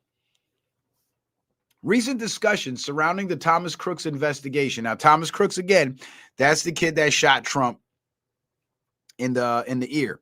Shout out to my brother Arthur with the Cash App. He says, happy Tuesday. Appreciate you, brother. Shit, 8 more of those. I'll be happy than a motherfucker. Shout out to you guys, man. So we got 2 on the board. Any more takers, feel free. All right, so Thomas Crook's investigation focused on his newly revealed extensive digital footprint. Remember at first, after it first happened, they told us he had no digital footprint? Well, it turns out he had a rather extensive one.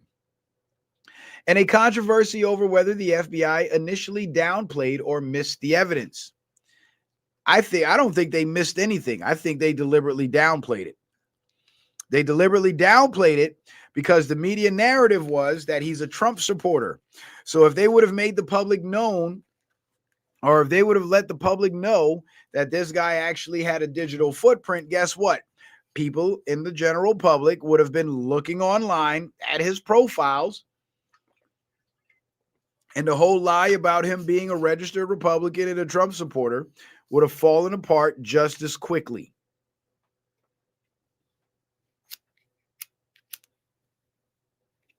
And remember, they say that from the Department from the elections department of the state, right? Can't remember what they're called. The election board, the state election board, I believe. They have the ability to register and unregister voters in their state. We saw these election boards commit massive fraud by illegally registering people to vote who either were dead and not capable of voting, who no longer lived in the state and were not legally allowed to vote, or illegal aliens who were non-citizens who shouldn't have the right to vote. So if we have an election board in Pennsylvania in particular that is capable of generating fake election registration profiles, don't you think it's possible for them to go into Thomas Crook's election registration and change his registration or change his party affiliation from Democrat to Republican? I mean, they can create whole fake registrations. You mean to tell me they can't alter an existing one?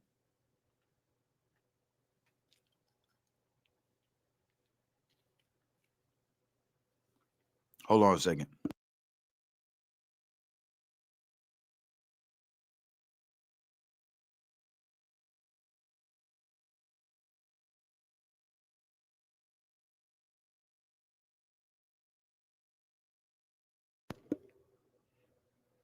Yeah. So when they try to spin that lie about Thomas Crooks being a registered Republican, it was just that, a lie, a complete lie. And the governor of Pennsylvania and the state police were in on that shit.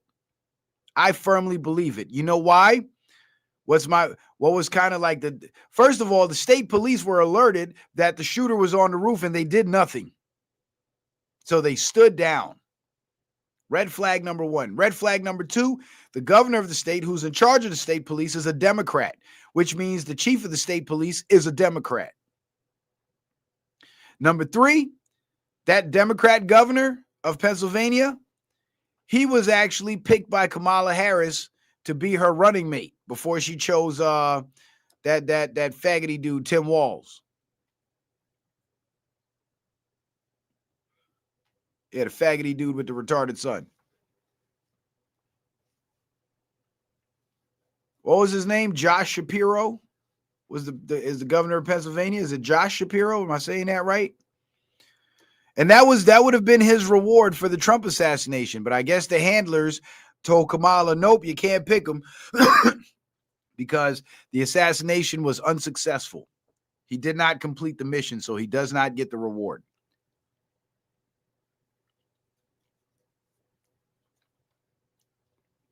So she withdrew her nomination, her selection of Governor Shapiro, and she chose Tampon Tim instead.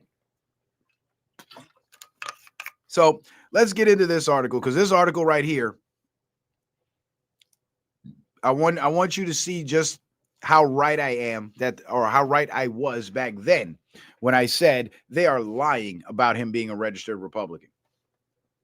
First, they covered his digital footprint. Well, I mean, that's a dead giveaway in itself.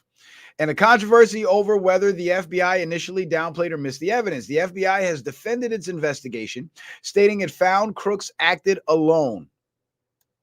Yeah, because if he acted with the help of the governor and the state police, that would implicate the entire government of Pennsylvania. Recent revelations and controversy. And remember, this was before Kash Patel was the FBI director. This was during the Biden administration. So just keep that in mind. Extensive online activity. New information, including details from online accounts like YouTube, Snapchat, and others linked to crooks, reveals a significant digital trail that seems to contradict initial public statements by then FBI Director Christopher Wray that crooks had a limited or non-existent online presence. Right. Christopher Wray told that lie because Christopher Wray was helping the media spin the narrative that Thomas Crooks was a Trump supporter. And remember, this is the same Christopher Wray that assigned 275 FBI agents who could have been out actually fighting real crime to stage the January 6th event to blame Trump supporters. So this man clearly has an anti-Trump agenda. So if one of their guys takes a shot at Trump and misses, well, now we can spin it and say he's a Trump supporter. And that gets the heat off of us. And for a while it worked. Because that Republican voter registration, a lot of people hung on to that really tightly. Well, I'm going to show you just how much of a lie it was. Extensive online activity. New information, including details from online accounts like YouTube, Snapchat, and others linked to crooks, reveals a significant digital trail that seems to contradict initial public statements by then FBI Director Christopher Wray that crooks had a limited or non-existent online presence. Now check this out. Violent intent and ideology. Well, we usually see violent ideology and violent intent coming from the left because they have the proven track record of political violence. So there's your first indicator. Aside from the fact that he fucking shot Trump, that he's not a Trump supporter. The newly accessed online history allegedly shows crooks posting violent threats, calls for political violence, that's a hallmark of the Democrats, and an interest in famous assassinations and bomb making between 2019 and 2020. Searches included topics like how to fire an AR-15 as fast as possible and how to fight the government with terrorism-style tactics. And what political party has members currently in it on the state and local level, on the federal and local level, who have known ties to domestic terrorist organizations? How about Karen Bass, who was involved in bombing, I believe it was the Senate building back in the 70s here in the United States? She's now the mayor of Los Angeles.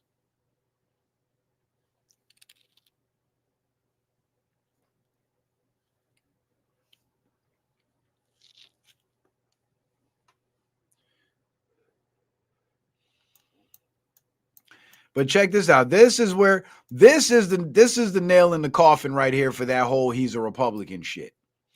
Identity and affiliations. Digital profiles linked to crooks suggest he used they them pronouns and had various shifting political views and personal interests, which some sources suggest indicates online radicalization. You see? Conservatives and Trump supporters, we support Trump because we live in reality. Liberals, leftists, and communists, they hate Trump because they live in fantasy land. So who's more likely to be radicalized online, to become a violent terrorist online? A liberal who lives in fantasy land or a conservative who lives in reality?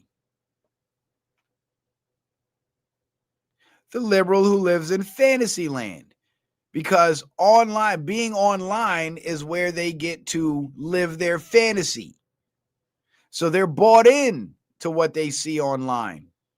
They believe damn near everything they see on the internet. at least everything that fits their narrative, because they don't live in reality. So they're more likely to become radicalized online. Those are the people who are downtrodden, most likely in a state of bummishness of some sort. Grown adults that can barely support themselves, and they blame the whole rest of the world, and they blame capitalism for their own stupid decisions. Those are the people who are weak-minded enough to become radicalized online. And those people tend to lean more left-wing. Because people on the right, Trump supporters, and there are some radicalized people on the right, like especially those Israel cocksuckers, like Jesus Christ. But the people on the right that live in reality, we support Trump because we live in reality, and we actually have shit to lose. And if we don't have that much shit, we got more than we had last year and more than we had the year before, because we're working towards something. We're building. We're aspiring to be better, to make progress. Every year that goes by, that we get a little older, we want to be in a little better position. So we don't have time to be online living in fucking fantasy land. We got shit to do, because we got shit to lose if we don't do it. So the chances of a conservative becoming radicalized into becoming a violent activist online are very slim. Simply because we don't have the time for that shit. We don't live off government handouts, and we're not bum-ass college students. We're grown men and women with families, jobs, assets, money in the bank. May not be a lot of money, but it's there. Shit to lose. Conservatives do not play the they-them game. We don't play the pronoun game. That is something distinctly of the left. So, aside from the fact that this guy was a half a fag, shot Donald Trump, was a online radicalized, violent domestic terrorist, he used they-them pronouns. I mean, that just screams Democrat, doesn't it? Does that sound like the profile of a registered Republican to you? Ask yourself.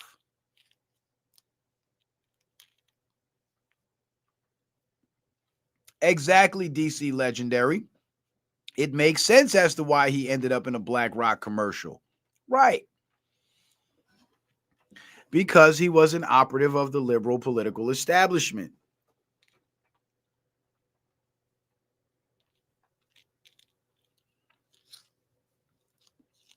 He was selected. And I don't even think he's the one that took the shot. I think he was just a patsy to be there to be blamed for it. Just like in the Charlie Kirk assassination. I don't think the guy they said that shot Charlie Kirk took the shot. I think they actually sent the message out. The Patriots sent the message out to several potential assassins, offered them the job to assassinate Charlie Kirk, had them plan it out and show up with their weapons.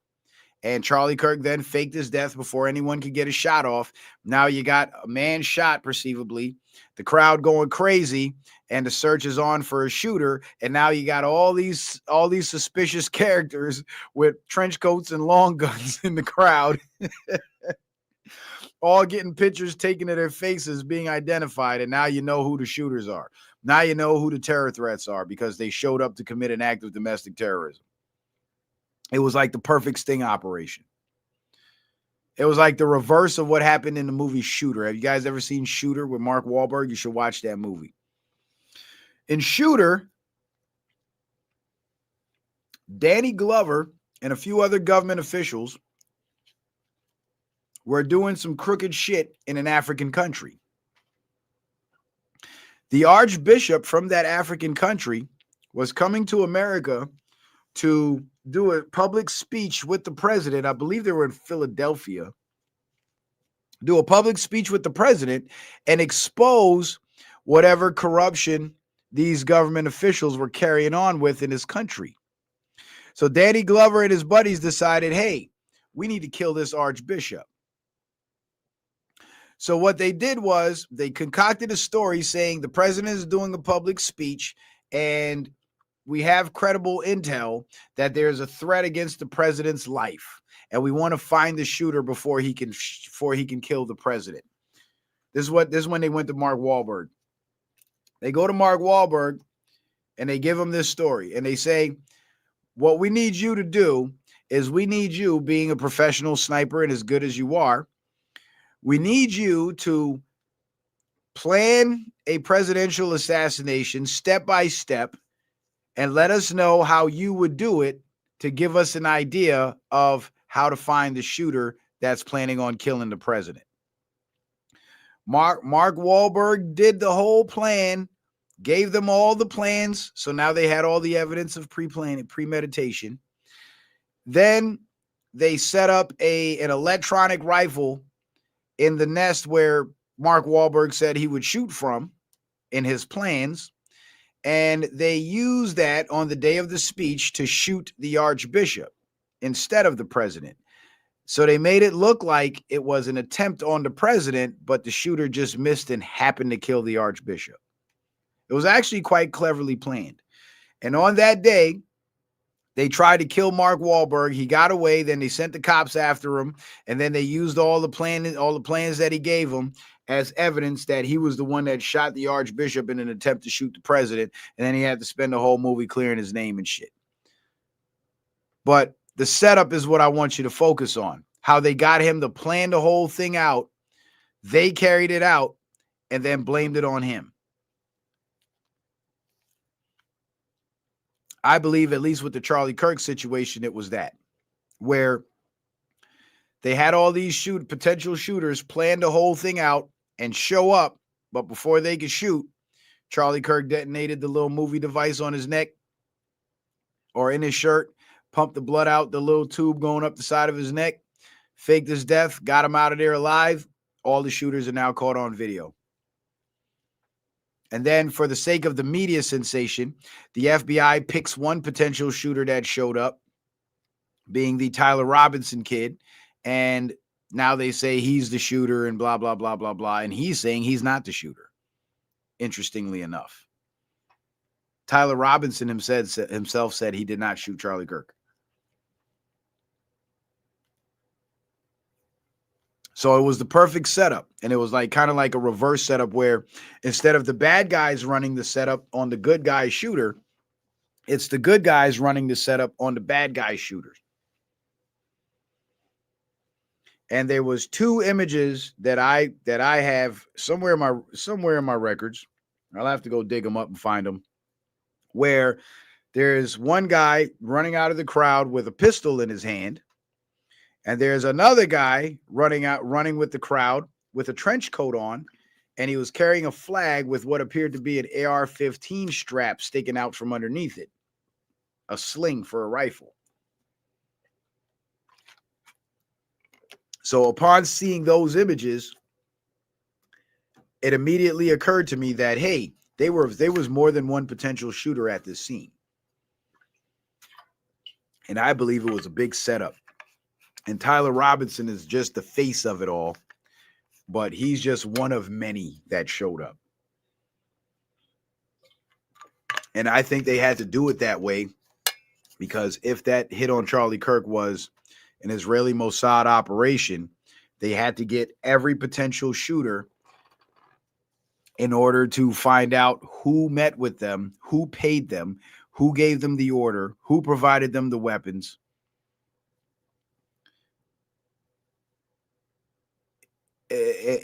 In an attempt to essentially find out who exactly was behind this. And that investigation, according to Kash Patel himself, is still ongoing. And over 3,000 people have been put on gag orders so far. 3,000. So that's a big freaking deal. So FBI response. FBI Director Kash Patel.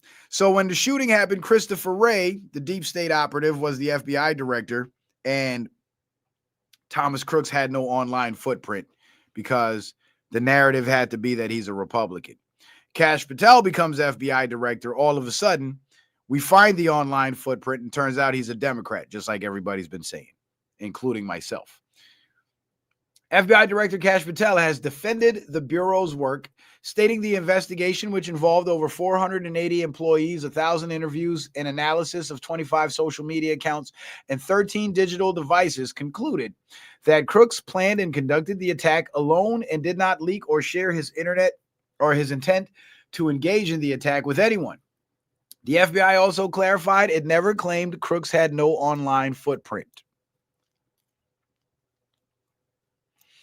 Now, some of you might be wondering, well, why would Kash Patel tell that lie? I thought Kash Patel was a good guy. Why would he, in this specific case, come out and tell the lie that Crooks acted alone when we clearly know he didn't? Why would he tell that lie?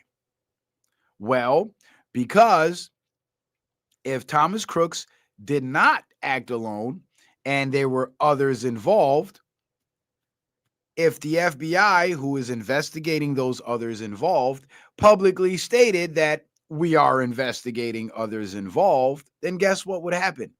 The others involved, who know they're involved, will assume they're under investigation, and they will run and hide, making it harder to catch them.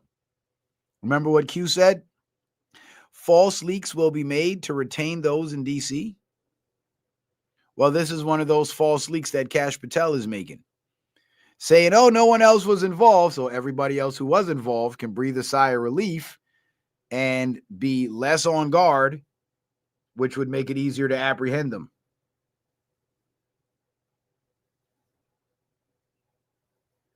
So Kash is setting up the play right here by making that statement.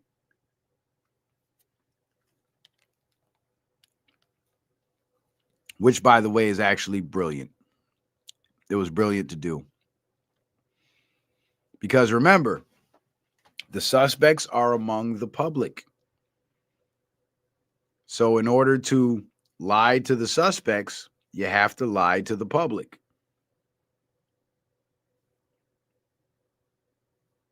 Just rest assured that we, the public, or at least we, these current members of the public, we know better.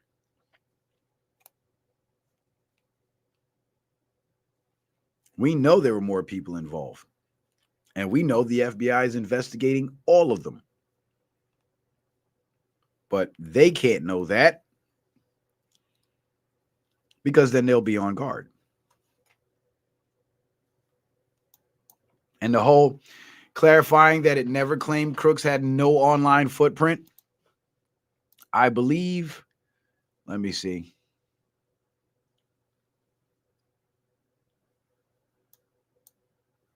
New information, details, accounts, Snapchat, other trails. Okay, yeah. So when Kash Patel says the FBI said they never had he didn't have any online footprint, I guess it's right, because Christopher Wray said he had a limited or non-existent online presence. So he did it. So they're saying he did have an online footprint. It was just nothing to see here. But of course, Kash Patel comes in and there's plenty to see there. More than plenty. Oh, look at that. We're coming up on 2 hours, y'all. Now, the Trump Marjorie Taylor Greene thing.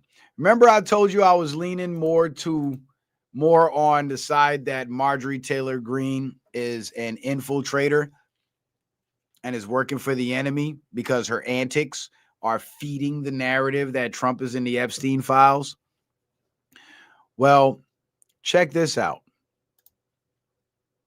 Don't you find this strange? Because it fits the same pattern as Obama, Clinton, Hillary, and every other deep state operative. Marjorie Taylor Greene's net worth before taking office in 2021 was approximately $700,000. Just under 1 million. Marjorie Taylor Greene's net worth now in 2025 is $22 to $25 million. The salary of a congressional representative is $174,000. This isn't America first. That's Marjorie first.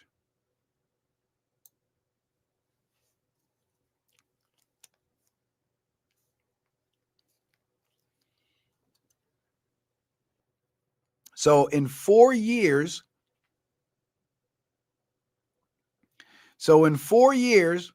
Marjorie Taylor Greene went from less than $1 million to more than 20 times her net worth in 4 years on a $174,000 a year salary.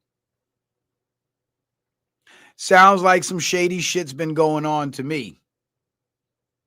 Because here's the thing. Some people might say, well, you know, she got into Congress and she got access to new investments and and whatnot. True. I could agree with that.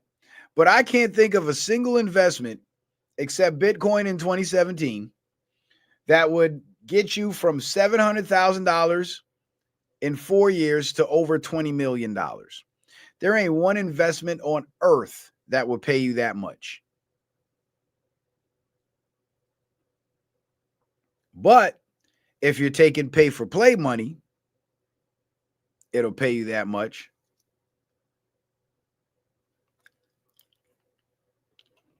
If you're serving lobbyists and corporate interests, you can make that much.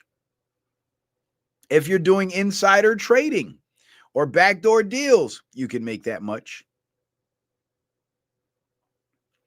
And mind you, Trump's net worth declined. Let me see something. I'm going to draw a comparison. Trump net worth in 2021.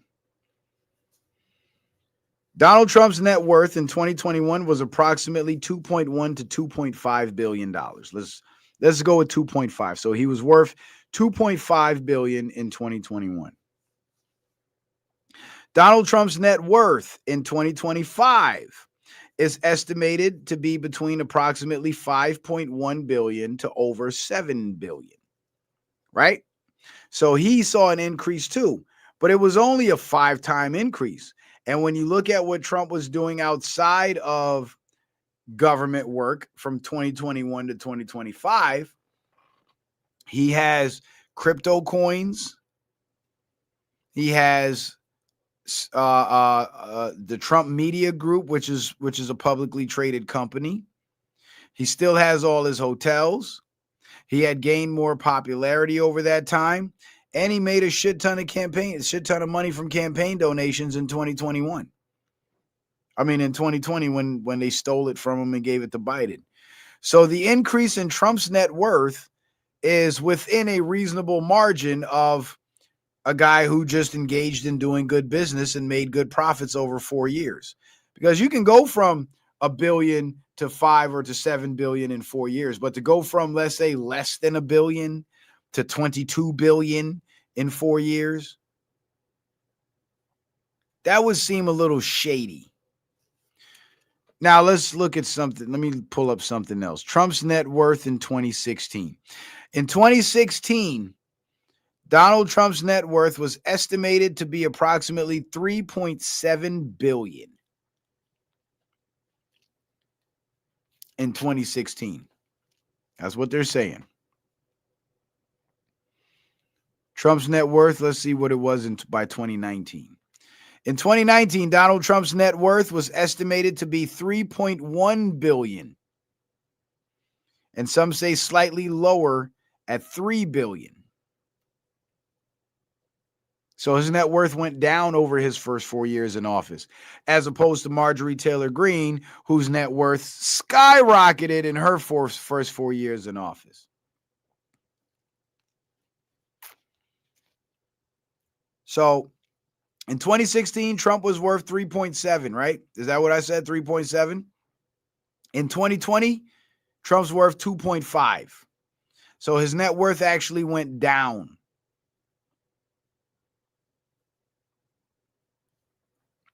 And that's because he wasn't taking any buy-off money from lobbyists.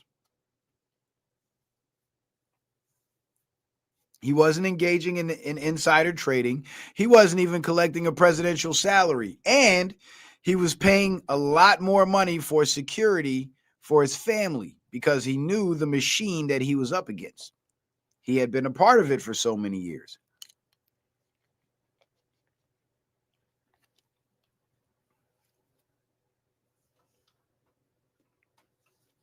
So with the Donald Trump, Marjorie Taylor Greene situation, I'm a little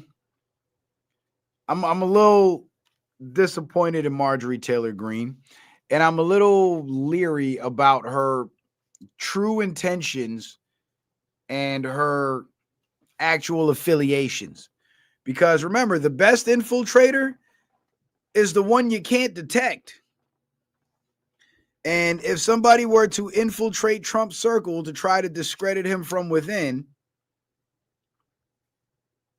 it's very likely that the infiltrator would be one of his most vocal supporters.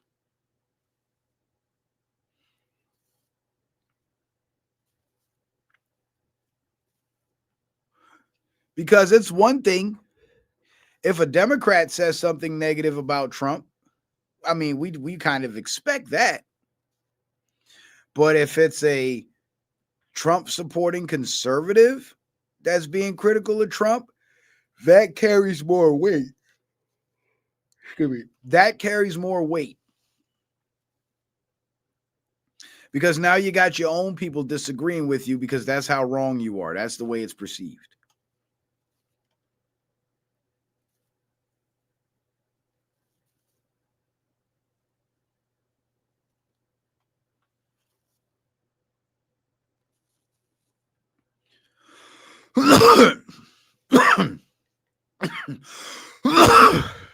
Sorry.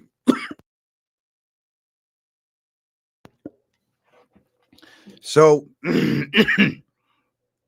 so at this stage in the game, no, I do not trust Marjorie Taylor Greene. I think Marjorie Taylor Greene is a plant. I think Marjorie Taylor Greene is carrying on with all these antics because she knows that it's feeding the Trump is on Epstein, is Trump is friends with Epstein, or Trump was a co-conspirator with Epstein narrative. And she's using her conservative base to bolster her credibility. Because again, if a Democrat said it, we know the Democrats lie about everything, so they have no credibility. And we would expect the Democrats to tell a lie like that. But coming from a conservative, it's more believable. DC Legendary says a secret Israeli deep state plant. I don't know, DC. I don't know who planted her, but what I do know is she seems to be working awfully hard to help the left push their narrative about Trump. So if I were to guess, I would say she's a left-wing plant, which could very well be ran by Israel. So the possibility isn't off the table. Let me just say that. So when I told you guys in the last show, because I was not aware of this, the last show, I had no idea of this. All I was going off of is what was being said between her and Donald Trump.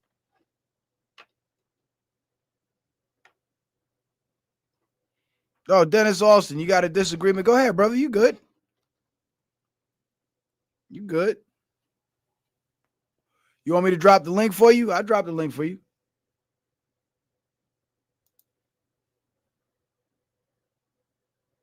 We ain't got a beef. I want to hear other opinions. I don't want to be the only one with an opinion. You know what I'm saying? It's too much of a delay to hash it out in the chat. So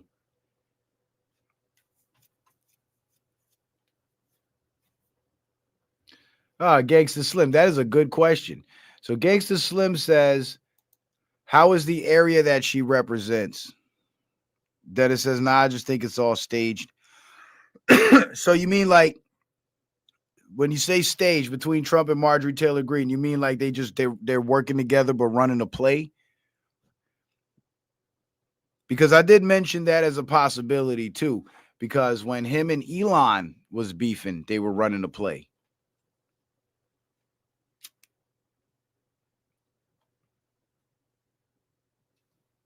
So it could very well be that they're running a play. And they could be running the play to see which Republicans are going to turn on Trump. So Marjorie Taylor Greene, being one of Trump's most vocal supporters, she'll be the first one to turn on Trump to lead the charge. And now we're going to see who follows her. So, yeah, it could be that they're running the play.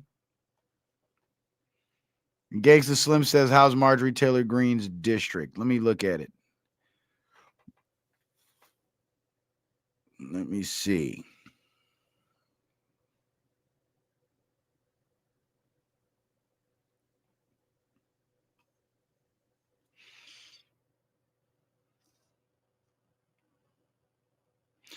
Georgia, District 14. Where's District 14?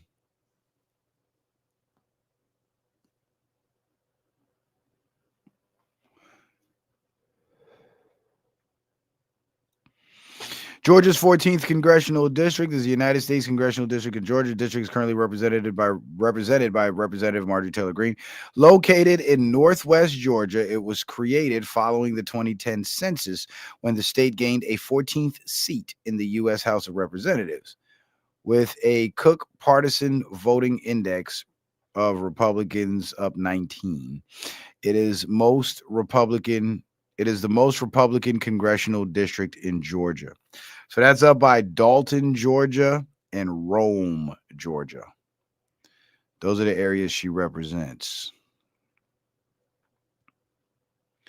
And it is 70% white, 12% black, 12% Hispanic, 4% two or more races, that's mixed race, 1.5% Asian, 0.7% other.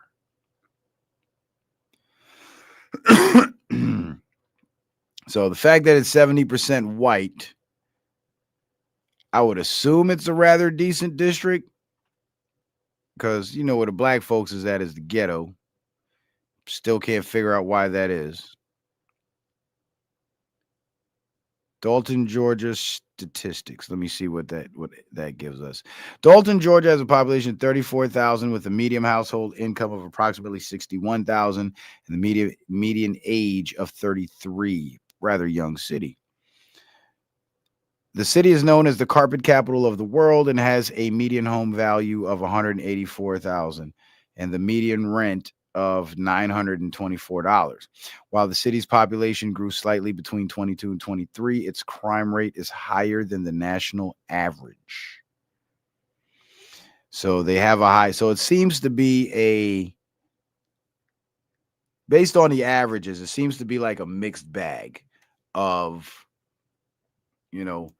majority poor folks because the averages are so low, but they probably have their like wealthier little enclaves in those areas. And if crime is higher, then that means a large part of that city is probably impoverished.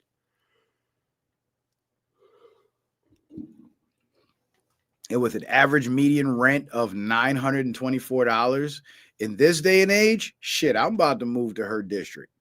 Fuck you mean? But you see, the rent is cheap where Republicans are, and it's high as fuck where Democrats are, because Republicans lower property taxes while Democrats raise property taxes, and property taxes factor into how much your landlord's mortgage payment is going to be, which inevitably factors into how much rent you'll be paying.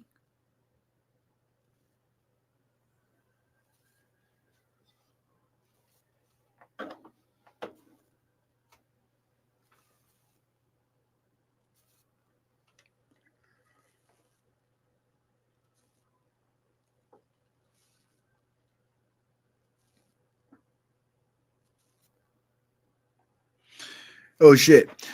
Sonny Danielson says, I'm not sure she's smart enough to pull off that play. Yeah, I mean, could be. Could be. I mean, I've had some bigger YouTubers try to run plays with me, and I fucked it up because I didn't know they were trying to run the play. I didn't know that was the culture. It happened with me and Brother Sanchez, where that night, I don't know if you guys remember, but that night I was talking about why voting is important, and people who expect Trump to fix everything is like, they're looking at Trump as like a daddy and they're the child when they're grown adults that can do for self. And I was addressing people who were mad at Trump for not doing for everybody when all he's doing is giving us opportunity to do for self. And I think I had challenged some points that Brother Sanchez had made, and he called into my show. And we had a pretty good conversation, but he called in with bad intent because he went live on his show before he called in and titled it, "This is What They Do." As if he didn't know who the fuck I was, and we haven't had conversations in the past, which was insulting in itself. But nevertheless, I had no idea of this until after the fact, after the conversation. So during the conversation, we stated our points, stated our disagreements. He claimed that I disrespected him, which I disagreed with him. But you know how the liberal mind works. If you disagree with them, you're disrespecting them. And I apologize to him for some disrespectful things that I did say, but my overall point was not to disrespect him. My point was to challenge some points that he had made. And I apologize for the disrespect, but I stood on my points, right? So that was cool. And then after that, we agreed that we would have a debate on the subject. And that was that. He left in peace and everything was all good. Next thing you know, I end my show, or I didn't end my show, but next thing you know, I go look at his channel and he put up a whole community post about me disrespecting him and continuing to disrespect him and all this shit when I was simply continuing to state my position, which last time I checked, it's my show and I have a right to do that. And that kind of threw me off a little bit because I knew that he knew that I was not being disrespectful to him post the conversation that we had. Maybe prior to, sure, but after the conversation we had and I offered my apologies and I stood on my points, that was it. So I was a little confused. And so when I saw that, I was like, oh, this guy's out of his fucking mind. Fuck him. Then I just started, then I went back to the disrespect and I retracted my apology and everything. Cause I'm like, well, I can't say I mean that now because you said you accepted my apology and you didn't accept it. And then it was like a few days later, I thought about it and I was like, why the fuck would he do something so goofy like that? Like, why would he just come pick a fight with me when we actually were in agreement to have a debate? Like, why would he do that? And then it dawned on me and I realized he was creating drama to sensationalize it. And my role was to play into it and keep the drama going. So when we do have the debate, it'll be a larger turnout and it'd be more exciting. But he didn't tell me this ahead of time. Had he told me this ahead of time, I would have played right along with it. But I didn't know. So I was operating from my own honest feelings and thoughts. You know what I'm saying? I didn't know he was trying to run the play. I thought he was being for real. That's why I couldn't figure out why he would say something so fucked up.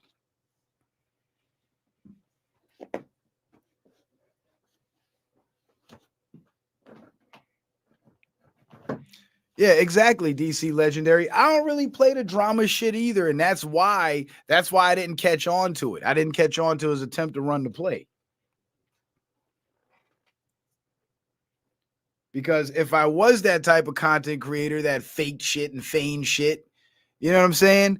I would have caught on to that play immediately. Because the minute he started claiming that I disrespected him when I didn't, and he was just making that shit up, it would have clicked in my mind already. Like, all right, he's faking the funk. I'm gonna go along with it then.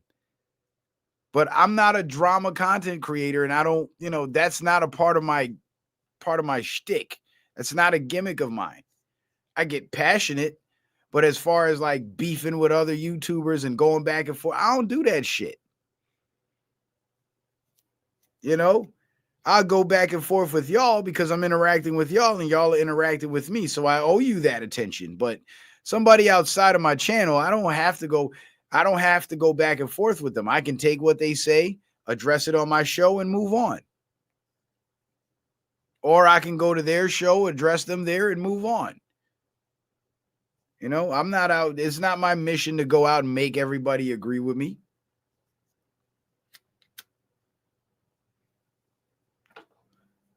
In fact, I would prefer for people that disagree with me because it makes for more interesting conversation. And not only that, it gives me a perspective that I wouldn't have had I not had that conversation. So I may not agree with your perspective, but I could understand why you would see it that way. You know, it's like it's like that LGBT symbol with the two cherries, right?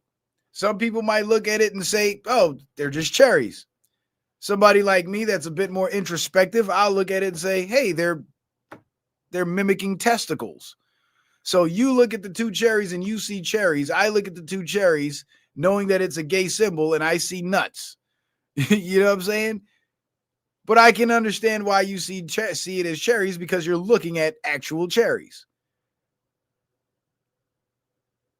And you will then be able to understand why I see it the way I see it once I'm able to explain to you what the symbolism, you know, the meaning behind the symbolism. Then, thus, you will then be able to understand my perspective. You might not agree with it,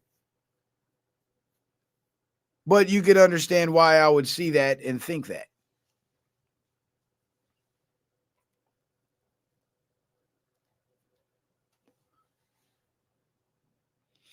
DC Legendary says there are too many goofy drama content creators already. I agree with you. And the reason why so many people are flocking to that type of content is because that's what pays. That's what stimulates the algorithm. That's what gets people to come to your show. I used to get a lot more viewers and my channels would grow a lot faster back when I would spend a whole hour of my show like cussing at trolls and shit. For real. Like for real. But once I calmed down and started focusing more on the information, you know, the growth ain't that substantial and it ain't that quick no more because people just love the drama. People love the sensation. And I think Sanchez figured that out because he's been on YouTube way longer than me. And I think he figured that out. And that's why he does the drama and the back and forth thing from time to time, even though most of his podcasts are information based. He'll bring a bunch of people up there and let them argue and shit. I think it's a great formula. It's just not one I would want to do because I don't want you guys to tune into my channel and hear a bunch of other motherfuckers not only not talking or not talking about shit that matters, but arguing about shit that don't matter. You know, I don't see that as being conducive to what my mission is, because my mission is to show the people, my fellow Americans, how to retake control of their country and prevent it from ever falling into the hands of foreign infiltrators ever again. That's my mission. That's my goal. No Mom Donnie or nobody could come in here and gas you up with any communistic bullshit and get you to put them in a position of governance over you. That's my mission, to make sure that you're capable of holding the line and preserving America and not letting America fall into the hands of foreigners. I was just in New York City 2 weeks ago, week ago or something like that, around the 10th, weekend of the 10th. Yeah, a week ago. Fucking, man, New York looks like a whole different country. New York City looks like a different country. You hear me? Foreign accents, foreign people everywhere. It's been taken over. And there's a statistic out there that says that 40% of the people that live in the 5 boroughs of New York City are non-Americans. They're from foreign countries. 40%. Now, New York City has a population of about 9 million and some change. the 5 boroughs. So just for mathematical purposes, let's say that's 10 million people. Out of that 10 million, 4 million of those people are from foreign countries. That's almost half. And it's even closer to half if we chop that 10 million number down to 9 million, because half of 9 is 4.5, 4.5. Half of 9, 4.5. So 4.5% of 9 million, 4.5. Yeah, that would be 45. Am I right? 40%. No, 50% of 10. No, 50% of 9 million would be 4.5 million. So 40% of 9 million would be about maybe 4.2 million. So you chop that 10 number down to 9 million, that 40% gets even closer to half in aggregate numbers. That's crazy.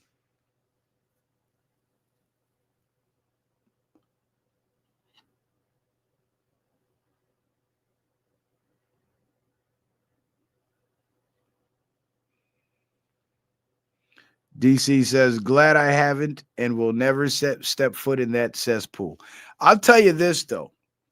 I'll tell you this about the city. It's overrun by foreigners. JJ says, you used to go in on people. Yeah, I did. I might have to start doing that again. Because ain't nobody hitting the Cash App, man. I used to just see mad Cash Apps pop up, so I just keep going. But nah. One thing I can say about New York City, though, it might be overrun with foreigners, but the energy is still the same. Like that feeling of wanting to get out there and hustling, it's still the same. And that hustle mentality has always been the American way. And the reason why the hustle mentality has been the American way is because America has always been the land of opportunity where you could find a hustle and get on it. And by hustle, I don't mean nothing illegal. By hustle, I mean find a gig or something to do or ways to generate money in general. That's what I mean by hustle. And you could get on it and you can get to the money.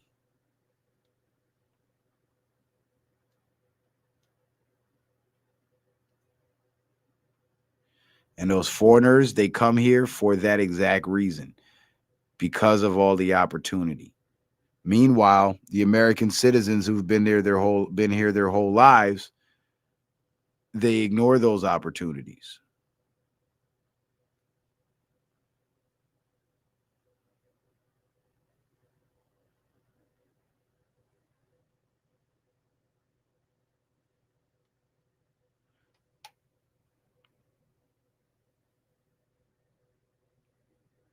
And another good thing about New York, though, is like, because there's so many foreigners there now, it's a bit more tourist friendly. So if you go there as an out-of-towner or a foreigner yourself, you'll tend to fit in a little better. But the only problem is the streets are really not safe.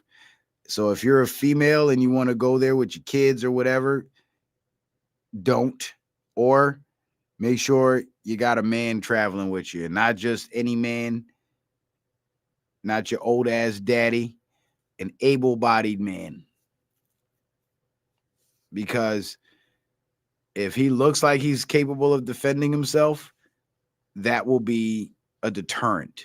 So the chances of him even finding himself in a position where he has to defend you and the children, I should say, are greatly lessened, because the criminals would see your group as a hard target because that man's there. And then they'll move on and seek out a different victim. And they're out there.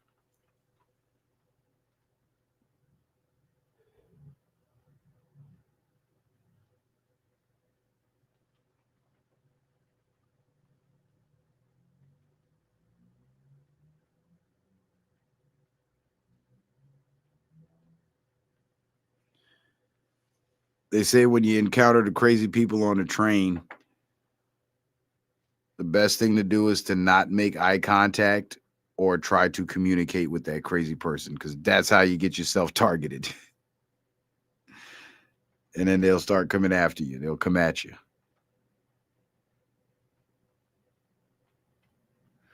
And it's amazing how antisocial people are there in that city, for there to be so many people there.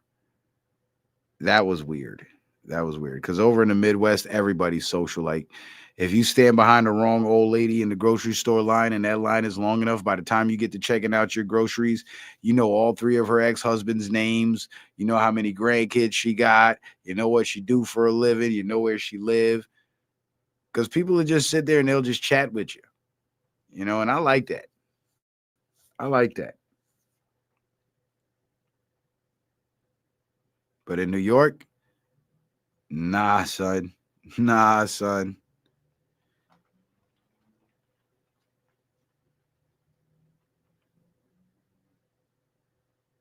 But anyway,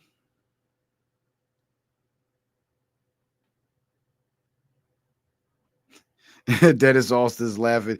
I take it you've had that experience, my friend. I take it you've had that experience, Dennis. The little old lady that just, because they ain't got nobody, she ain't got nobody to talk to when she go home. You know, her husband's a grumpy old man that don't say shit. And the grandkids rarely ever come over, or the kids rarely ever come over, so she don't get to see them. Dennis says, I love New York. I love New York too, man.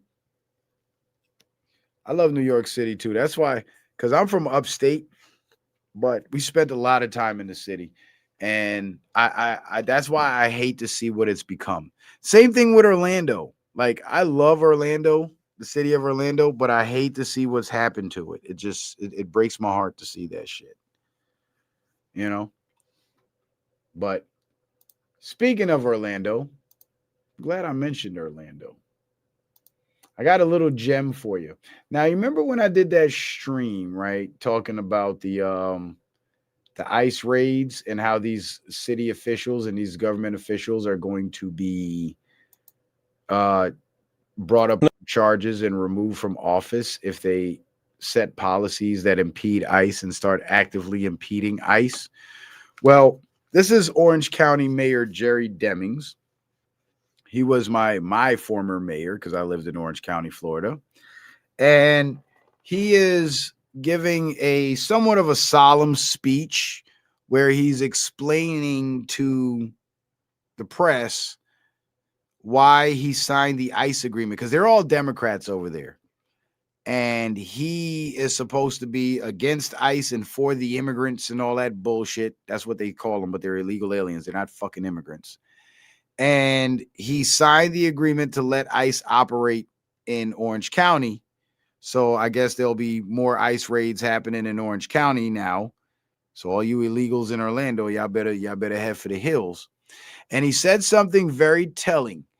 And he gave a reason as to why he signed the agreement, even though it goes against his party's political stance.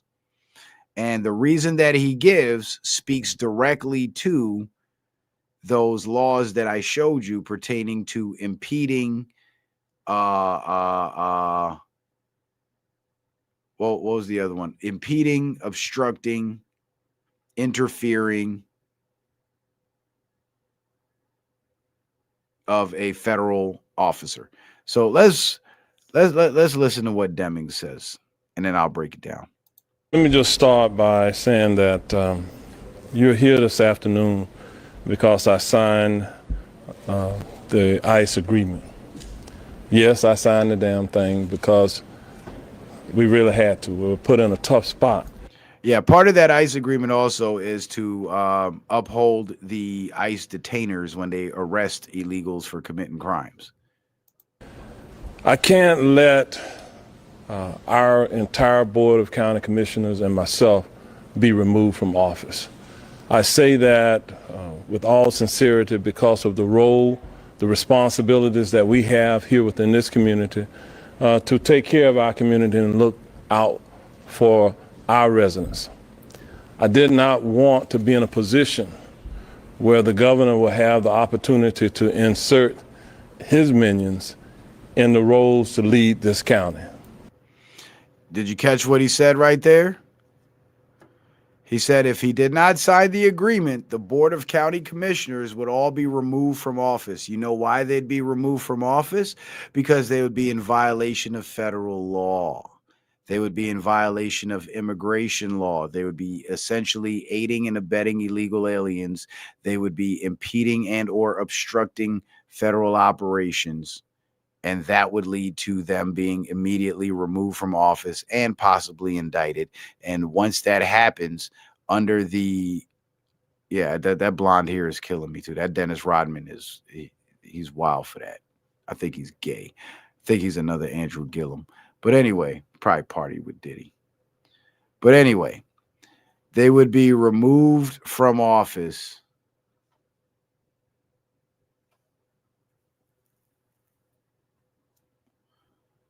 because they would be indicted, essentially.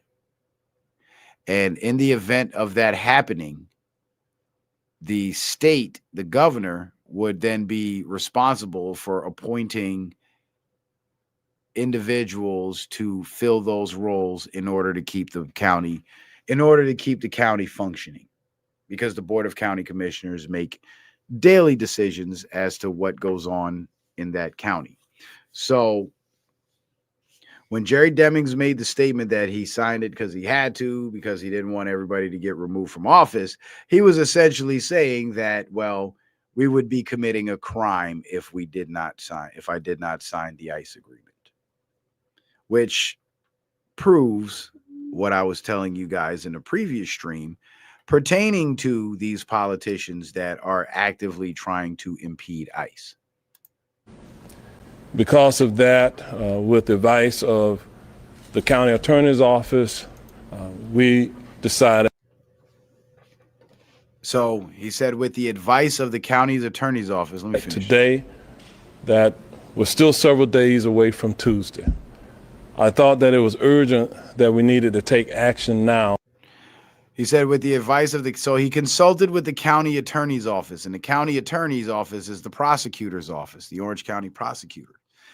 And the reason why he consulted with the prosecutor is because the prosecutor could better inform him on what the repercussions, the legal repercussions would be if he decided to impede ICE. So it's either you sign the agreement and you keep your job, or you don't sign the agreement and you lose your job, possibly lose your freedom. All your colleagues lose their jobs, possibly lose their freedom. And the county comes under new leadership almost instantaneously until the next election cycle. So he decided to sign it. And I believe that he was advised by the county prosecutor. JJ said, I love New York so much that I left. Hey, man, I love Orlando and I had to leave, bro. So that's how it is, dog. That's how it is. I mean, you ain't never been with a woman you love and had to leave? Have you not had that experience?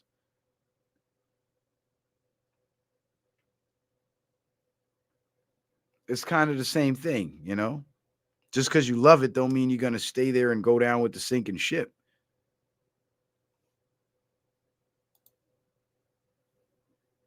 That wouldn't make any sense now, would it? My good brother. But yo, it's been just over 2.5 hours. I got to get up out of here. I appreciate you guys being here. Shout out to everybody that was here.